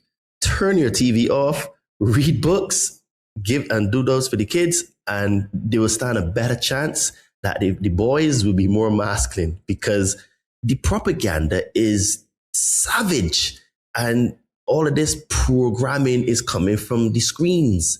So you need to be taking all the, you don't have to take computers out, but you still have to be sensible in terms of TVs for sure. The news, just don't watch it. Don't pay attention. Give them books, like physical books to read. Spend time with the kids and read them bedtime stories from a book, and that way they would have creativity. They would start to have intuition, and they would be able to follow your lead because you're setting the example. So parents, you need to set the example, So you've said a lot of the world already believes in reincarnation through religion. In your view, what do these traditions get right, and where do they distort the point? Yeah, Hinduism, Judaism, Buddhism, Taoism, all believe in reincarnation. All the West, basically, it's just the East that forgot. Mount Kailash is one of the most revered mountains in the world. If you haven't watched a video on that, it's absolutely amazing. People worship it from all over. And in Buddhism and Hinduism, one thing they got wrong is they say if you were disabled or poor in this life, that is past life karma that's challenging you to be and punishing you. I disagree. Bodies actually, and Dolores Cannon says this too, bodies line up, souls line up for bodies that are disabled or challenging lives, so you can get rid of more karma, so you can learn and progress. And if you are a very high-level soul, you'll want a challenging life to challenge you. It's like playing on hard mode on a video game. You want the more challenge because you can handle that task. So if someone out there, if you're listening, you had a hard life, and you kept your light and you didn't give up, be proud of yourself for the challenges you've overcame, because every challenge teaches us new lessons. Wow. Okay. I know that for sure. I don't like to hear that, but I do think there's a lot of validity there with how I've seen my life progress. And I think that a lot of people don't want to hear that because, especially now, everyone's having challenges. But I do see that as a person that has overcome many, many challenges and having to start over a few times, what I do realize is that there is growth after every time you overcome a challenge. So it's only after the fact that you can look back and say, okay, well, it was extremely hard and I did it. And where you are now is better than where you were before the challenge. So even though, and I guess it just confirms what Lao Tzu said, pain is inevitable, but suffering is a choice. So I say to people, because pain is inevitable, choose the pain that is going to give you growth instead of having the pain that would lead you to perpetual suffering. And once you accept that you will have pain, you kind of like don't cry about it anymore that you're in pain. You just get on with it because it's just part of the course. And I'm saying that as a person that doesn't like pain, but has had to accept that. And I have to agree with your statement, even though I don't like to hear it, because it has been really hard. So, people there's hope if you're going through something, because at the end of it, there's a lot of growth for you. Yeah. And a lot of people with near-death experiences, for example, change their life dramatically into a different trajectory before that near-death experience occurred. And the problem is, us humans, we get comfortable and we don't change when we're comfortable. The universe basically shoves us and pushes us into that uncomfortable situation to force us to make that decision to change. And fighting it is usually you want to usually just see it as a sign and see it that you should change. When I moved to Austin, Texas, everything in my life the week before I moved was crashing and burning, and relationships were ending, and I didn't know why. And it was my subconscious wanted me to stay there, wanted me to be comfortable. But after I moved here, opportunities opened up, relationships opened up, business things. I met new people. So a lot of times that the universe will pull you back, just like it's pulling back a bow when you hit rock bottom. But when it pulls you back, when it releases you, you're going to fly forward further and further than ever before. Adele, the singer, she got broken up with, and then her husband, the guy, married someone like 2 weeks later. She was devastated, but her anger and her emotion came out in that song and that songs that she wrote. And then she was a pop star. She's like a really, everyone loves her now because that emotion challenged her and she grew from it. And now she's where she is now. So harnessing that emotion, turning that nervousness into excitement, and overcoming these challenges. The universe is either hard on you or you're hard on yourself. Imagine a fighter going into a fight. If you train before the fight, that fight will be easy. If you don't train, you're going to get beat up. So you can choose to exercise, or you can choose to be, get hurt and disabled, or, body to wear out. Very true. Now, you've referenced children's past life case research by Jim Tucker and the University of Virginia. Why do you find that compelling, and what do you think it implies about consciousness? Yes, Jim Tucker, University of Virginia, has 2 books and thousands of cases of children's past lives. And get this, so if you don't believe my clients that are adults going into their past lives, you might believe kids, because how does a 4-year-old ask the parent, remember when we were Chinese and I was the dad and you were the mom? And then the kid draws Chinese symbols and talks about life over there. There's hundreds and hundreds of cases where the children, and the reason is because they're in theta frequency, they're getting night terrors of past life traumas. Then they're telling their mom, oh, I crashed in a plane in World War II, and my name isn't Tom, it's Jim, and this is my platoon number. The parent looks up what the kid's saying. It's all valid. They find the family and they say, yes, everything the kid said was correct. So innocent children are getting this information from somewhere, and they'd have no reason to lie. They have no access to that information in the first place. That's why it's so compelling. That is fascinating. Like, wow. And the thing is, right, like children have like these imaginary friends. And, I remember my sister used to have an imaginary friend when we were kids, and she used to be outside just talking to this person. And it used to be like a real conversation.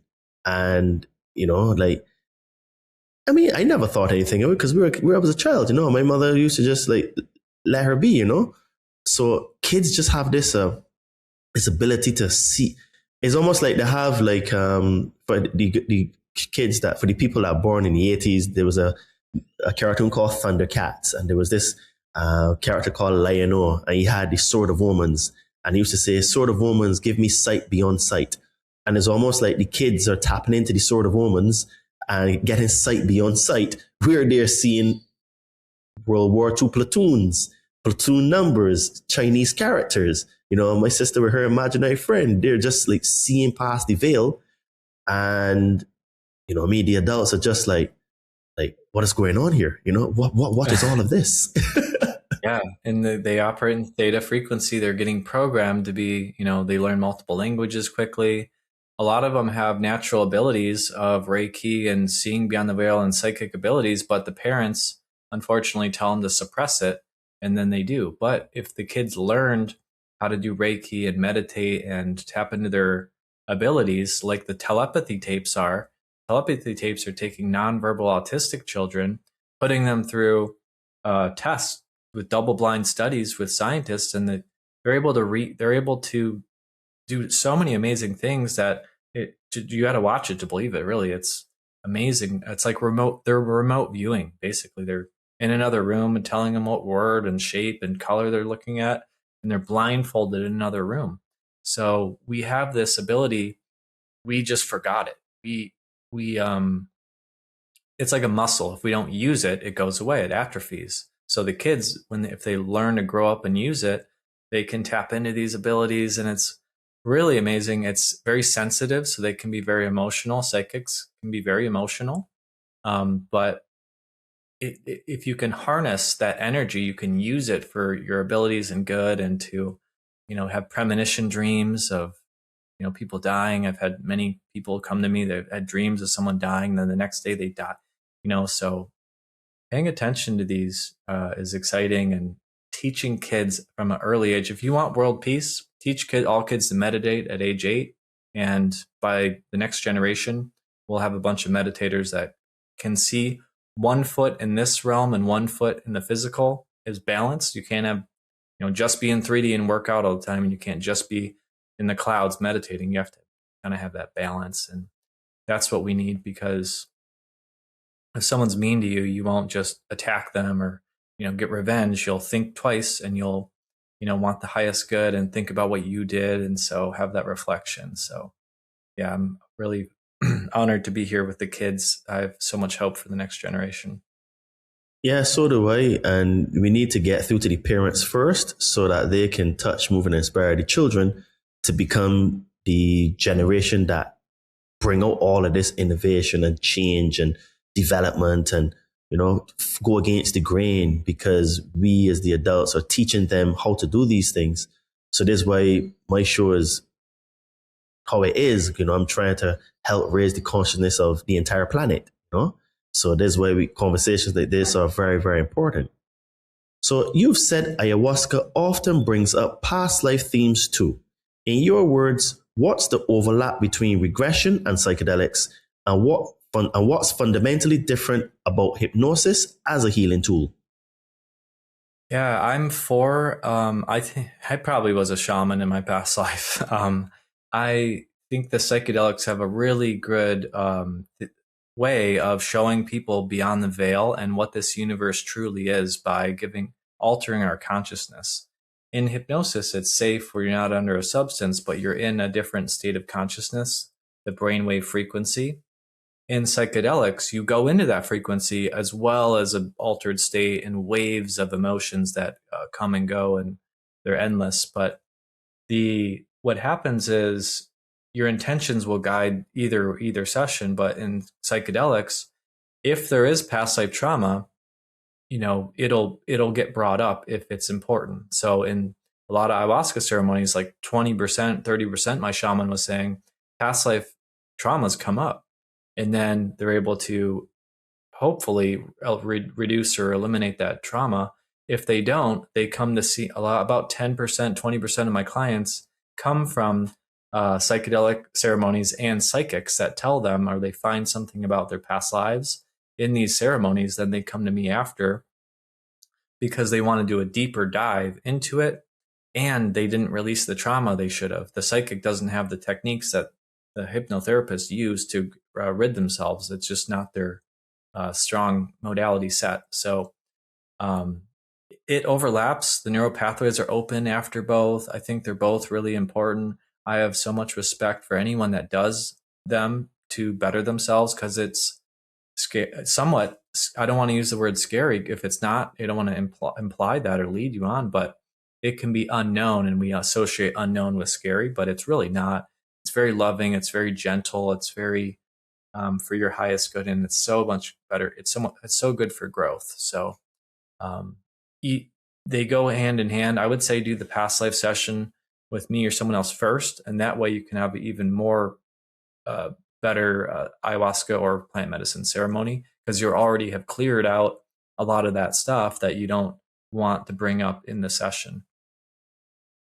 Yeah, I think that's a good idea. No, I am a very big supporter of psychedelics. I've done loads of ceremonies in the last few years, and in fact, I can categorically say that if it weren't for psychedelics, I would not be the person I am today, nor would this show be in existence, because I have had so many downloads, so much growth.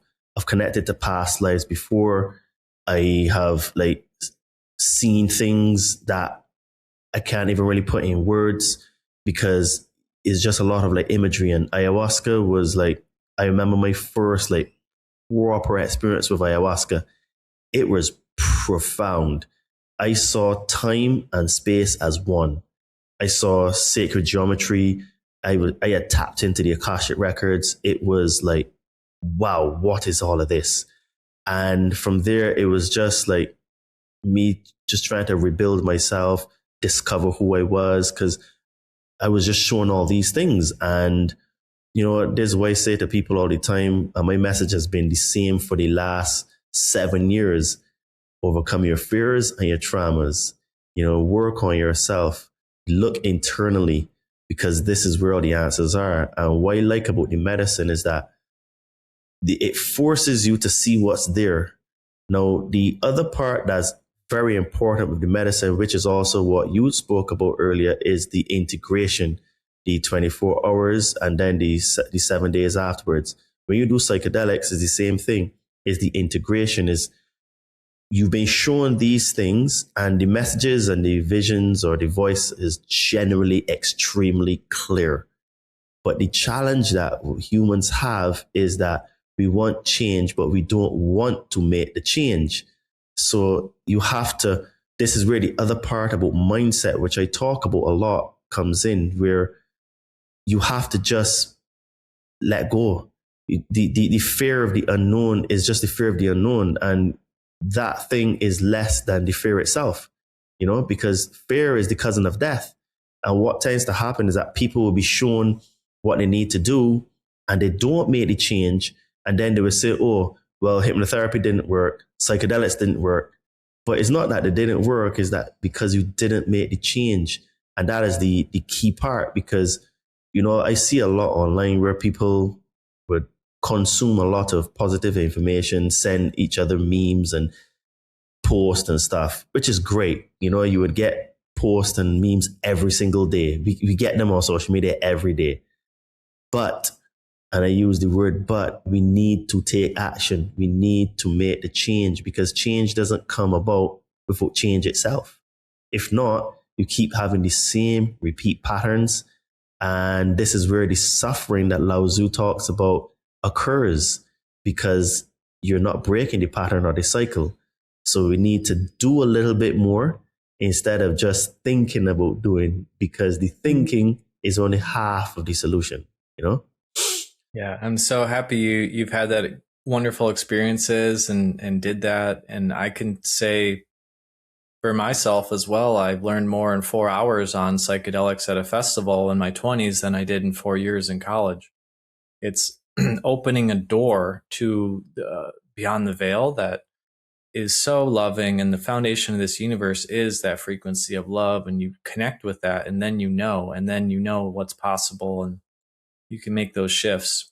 And it's not like some of these other drugs that are really addictive, like downers or uppers. It's like you're using all of your brain, your entire, when you do mushrooms, your lobes of your brain interact in ways that it can't do on just, day to day. So it's actually really good for you and enlightening, and you feel better afterward. You're not hung over like you are on alcohol. So you fly high for many, many weeks afterward. And then making the shifts, integrating and doing the work to better your life. And so, yeah, I'm all for it if done responsibly.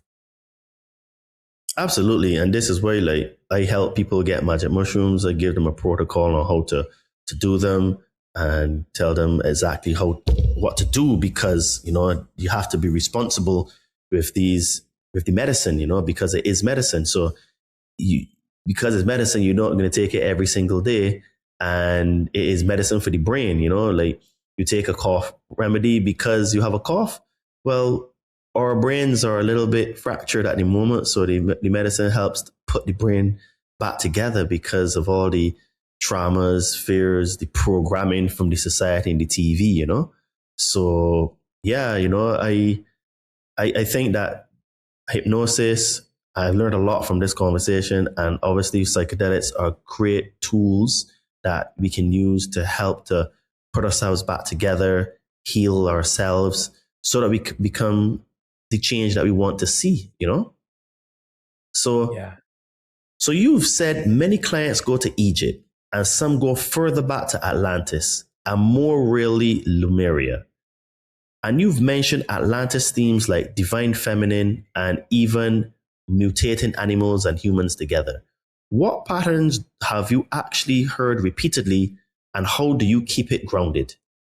Yeah, it's so long ago. Lemuria was so many years ago. We don't even know how long ago it was. So it's very rare that I'll have someone go there because it was just so far long ago.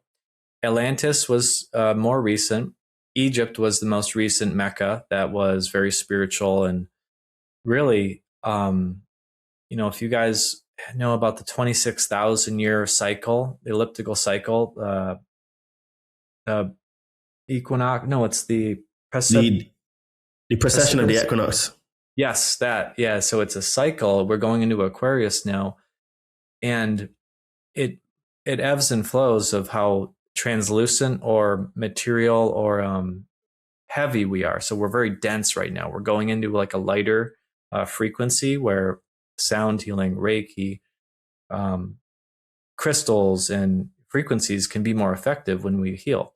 So these Atlanteans, it seemed as though they were so high vibrational that they used energy in different ways, manipulated it, and eventually they were doing stuff to fulfill their own goals and single goals, not as a unity and not in unity with everybody. And so they were mutating animals with people and centaurs and mermaids and all these different animals that were not natural. And if they continued to do that, they were going to the ones that the watchers are the ones that kind of monitor everything from beyond the veil said that you know that's not right. We're going to take you guys out if you keep doing that. And that's what ended up happening. They fell under their own weight of their own power. And you know that's similar to the child sacrifices going on now when people see the things that happen on Epstein Island and DNA put in our food and vaccines and stuff. It's almost like they're casting spells on us without our will. And we have free will, but they're doing it in ways where they can get away from that karmic cycle. And so it's very interesting. I hope we can find our way out of it and not crash down like they did. And then Egypt was very spiritual as well. And I did a session with this one person that said on top of the pyramid, there was an obelisk or a apparatus that had crystals on it. When the sun hit it, it would create a force field around the entire area for miles and miles of high vibrations. So there was technology that Tesla used, that they used back then as far as energy, and they know what it's being withheld from us. I think there's free energy. I think there's 0 point energy, and it's being withheld. Really, the oil industry would go under, and that's why all these people that come up with free energy, machines and engines keep going missing, and it's really sad. But yeah, there's so many stories. Do you want to know like a few stories or Yeah, I'd be interested to hear on one of the most interesting stories that you've had. So I did this session with this lady from California who was a singer, and she went into she hated Egypt, by the way. She hated it, didn't know why.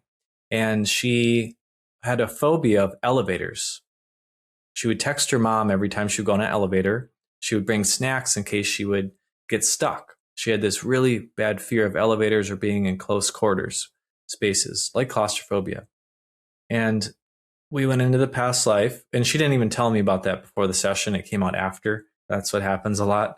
Clients, the more you tell me, the better, the more I can guide you, but it'll come out whether you say it out loud or not. And so if you forget about it, blocks will come out.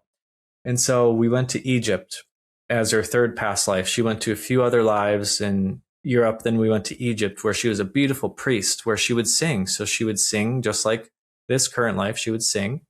She would do rituals. She had all these priest friends.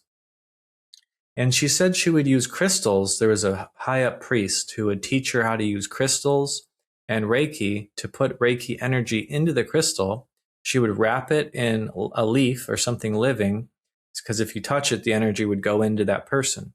So she would put her energy into the crystal, and she would give it to people that needed it. Oh, this person needs luck or relationship help or calmness or peace. And she would put those emotions or feelings into the crystals and hand them out. And she would basically have like a healing. That was her modality. And she would also reported that the priests were all women, right?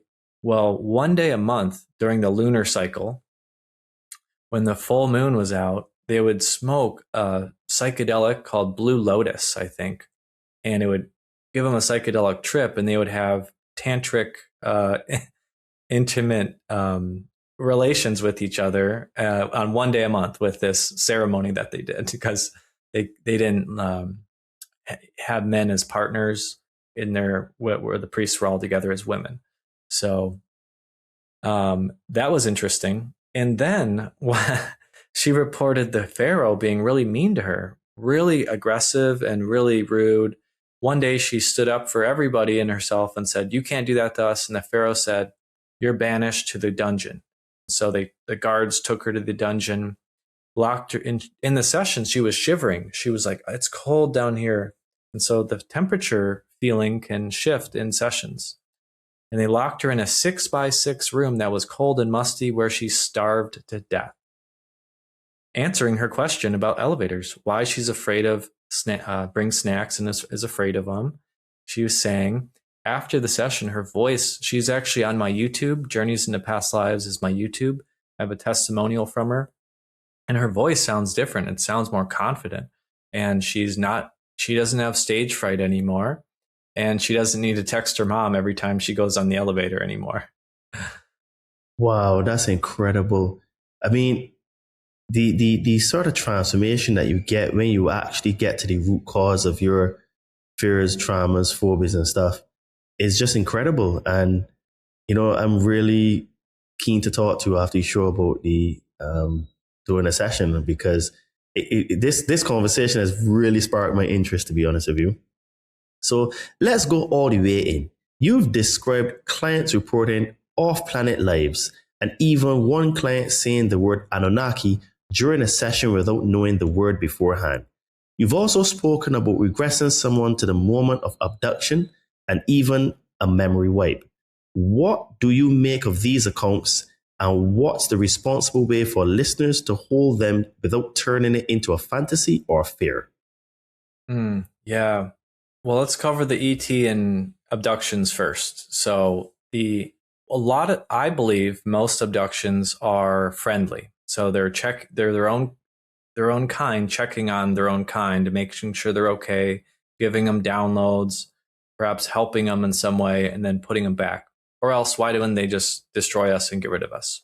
So it could be a future version of us, like our soul, our higher self, in a future body, in a future alien spiritual being that's checking on yourself even, or your own kind, and putting us back. So helping us raise our consciousness to help better our lives for the greater good. Most of them are like that. Now, there are ETs that could be nefarious, just like 1% of people are, brutal, like, the global elite are negative toward everybody. 1% of aliens could be like that.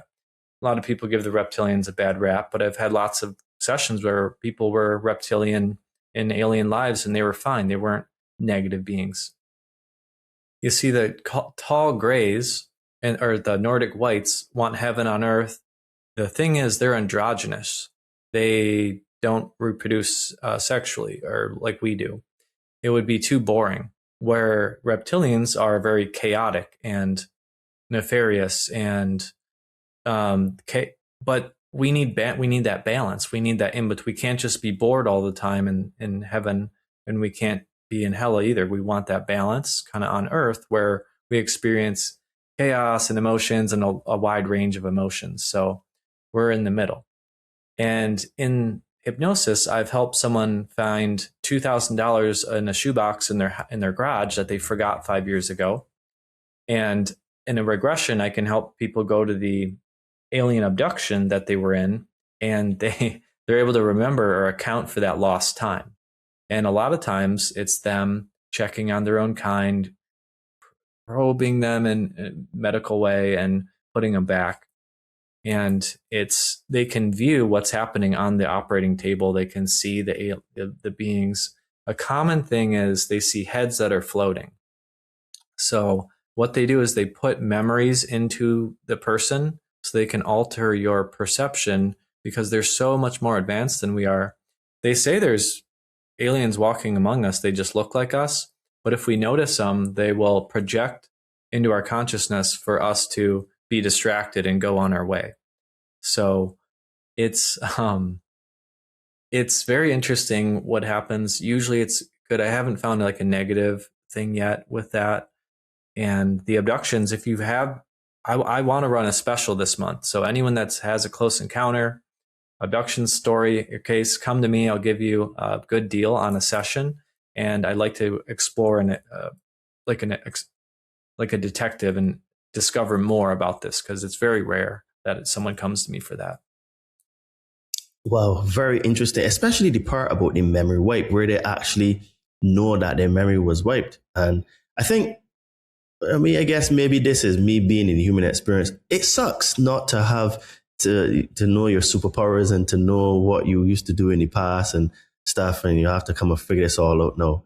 So let's just hope that as this 25,920 year cycle comes to end, that we can remember all those and we get all those experiences so that we can stack and level up some more, because I am very bullish and optimistic for the future, but I'm also very realistic for the immediate future, where we're going to have to go through some really challenging times to wake up as a species. Because one of the things that you had mentioned earlier in this conversation is, surrounding yourself with people of like mind. And one of the things that really keeps me going with the podcast, amongst other things, is just connecting with people like you, because I don't get to have these conversations on my daily, and only when I do shows.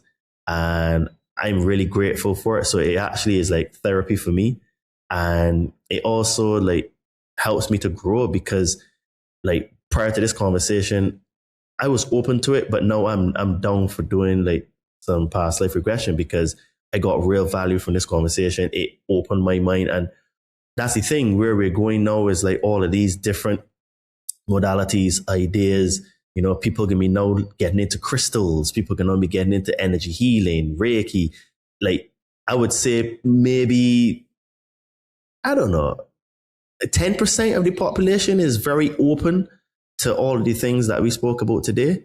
And the reason why I say 10 is that we still have a lot of people that believe in government, the system, and think that someone's coming to save them, So, I think that we do need to go through this hard reality check, then for us to start to embrace some of the things that we've spoken about today, because on the trajectory we're on, I think just more suffering is coming. And as we said it before, we shouldn't mind pain, but we should mind the suffering, because if the pain leads to growth, I'm all for it, but the suffering, no thank you.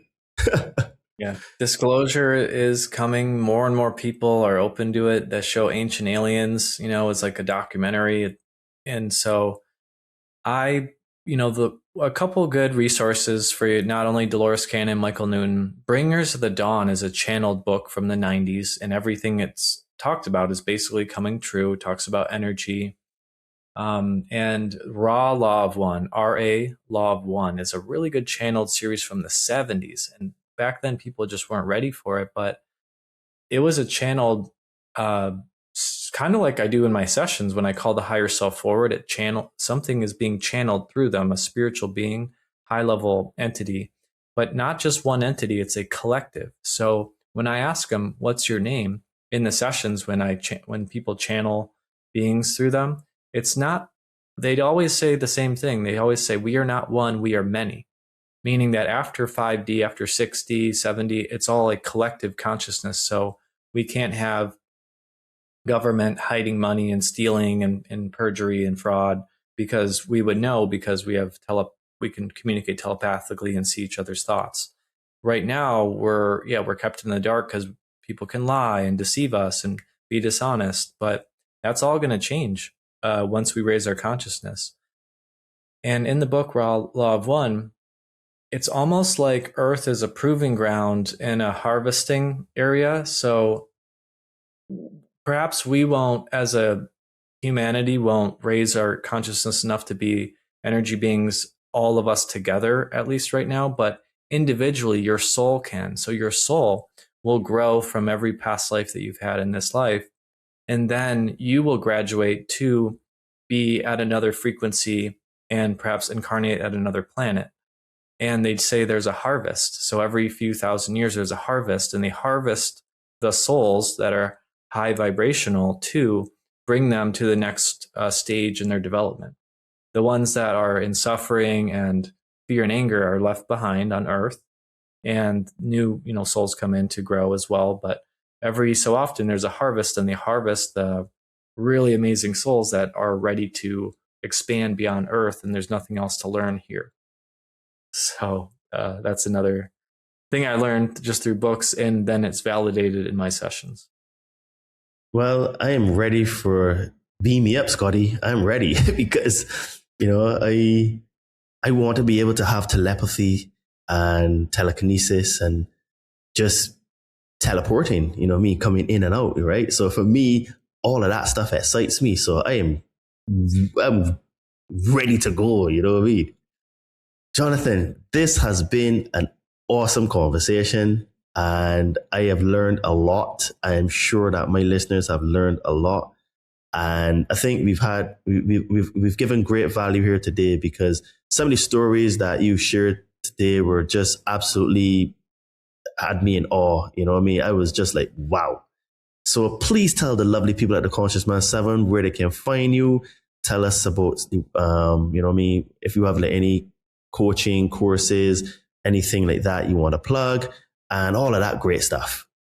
Yeah, Journeys into Past Lives is all my social media, my website, my YouTube is Journeys into Past Lives. And I post daily on Instagram, spiritual posts, and more stories like this, and just things that I learn in my sessions, and truther type content. My YouTube has a lot of testimonials and live sessions. So if you want to see a live session, I have a client sessions on my YouTube where from beginning to end, uncut, what happens in a session. Really, I pick out the most exciting ones for those. So those are there. And, I do one-on-ones with people from all over the world. I love meeting new people and guiding them through this experience. And I truly believe everyone can do this. So I do free introductory calls. And so for this month, if anyone comes to me from this podcast, we'll do a discount. Just say you found me from the podcast, and I'll provide that for you. And I do free introductory calls. Next next month in May, I'll be doing a training program. So if you want to learn hypnotherapy, this is limited spots. There's only about 15 spots available for people that want to be practitioners. So if you want to learn hypnotherapy and past life regression, it only takes a few months. Take my program. You'll learn so much. We do hypnosis every day in the training. And so it's really healing, really transformative. And you can do this. You can guide people into their past lives, trauma release, things like that. In a few months, my app is coming out. I have an app called Journeys into the Subconscious. Look for it if you're just listening to this in a few months after it came out. It should be out by then, where I have my daily hypnosis sessions, journeys like past life journeys, and custom meditations where you can type in fear of flying and it'll read you a therapy hypnosis session with my voice for whatever you need help with. And that's a new technology we're having that's holding it up from being released, but it's almost ready. And I'm really excited for that to come out too. And you guys are amazing. And thank you so much for listening. Absolutely. And guys, all the links to Jonathan will be in the description of the podcast. Head over to his socials, hit him up, tell him the Conscious Man 7 sent you. And if you're interested in his work, check it out. He'll give you a discount on a deal because you're listening to this show. Guys, Jonathan went into a lot of detail, and he spoke about how the past affects your present and your future. And one of the things that's affecting you from your past is that you're not in shape. And with summer coming up, also not only that, with all the stuff going on in the world, it is even more important to embody the things that you think and you talk about. And if you want to do that, you need to have that represented in your body. So if you are ready to get into the best shape of your life, if you're ready to take your life to the next level and level up in other areas of your life, hit me up on my social media at Adriano_246 or my name Todd Cave on Facebook.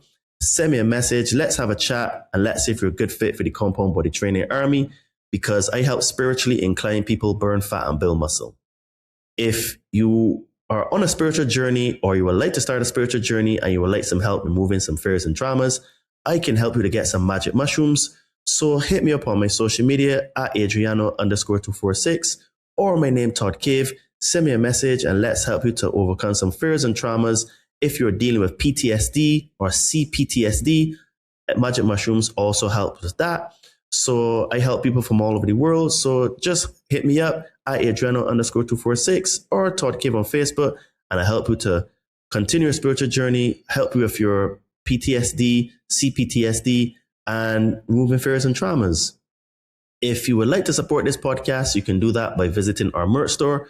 We have some cool tank tops, hoodies, shirts, and sweats.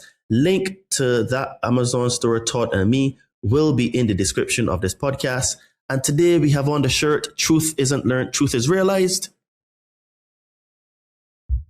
So if you want to support our podcast, be part of the Conscious Man 7 family, and, just show everyone that you are vibrating at a higher level, head over to our merch store, and your support helps with things like research and guests like Jonathan, helps us out with editing of the podcast and all that other kind of stuff.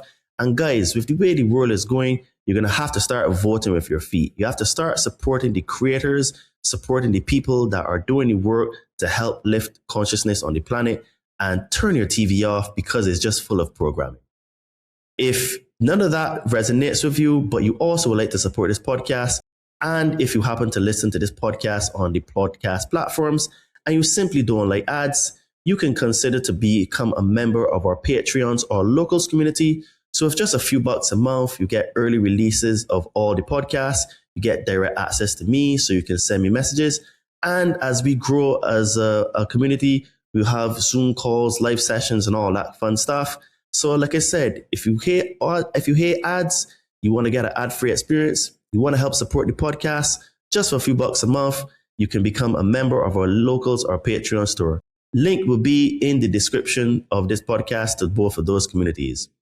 And don't forget to check out the sponsor of our show, The Kembo, at thekembo.com.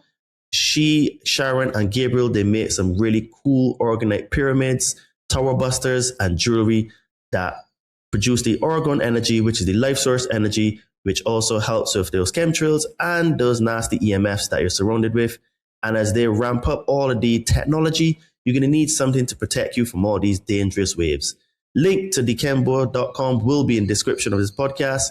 Use coupon code CM7 to get 10% off your order.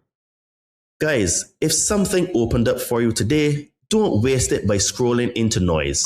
Comment past and tell me the one pattern you're ready to break.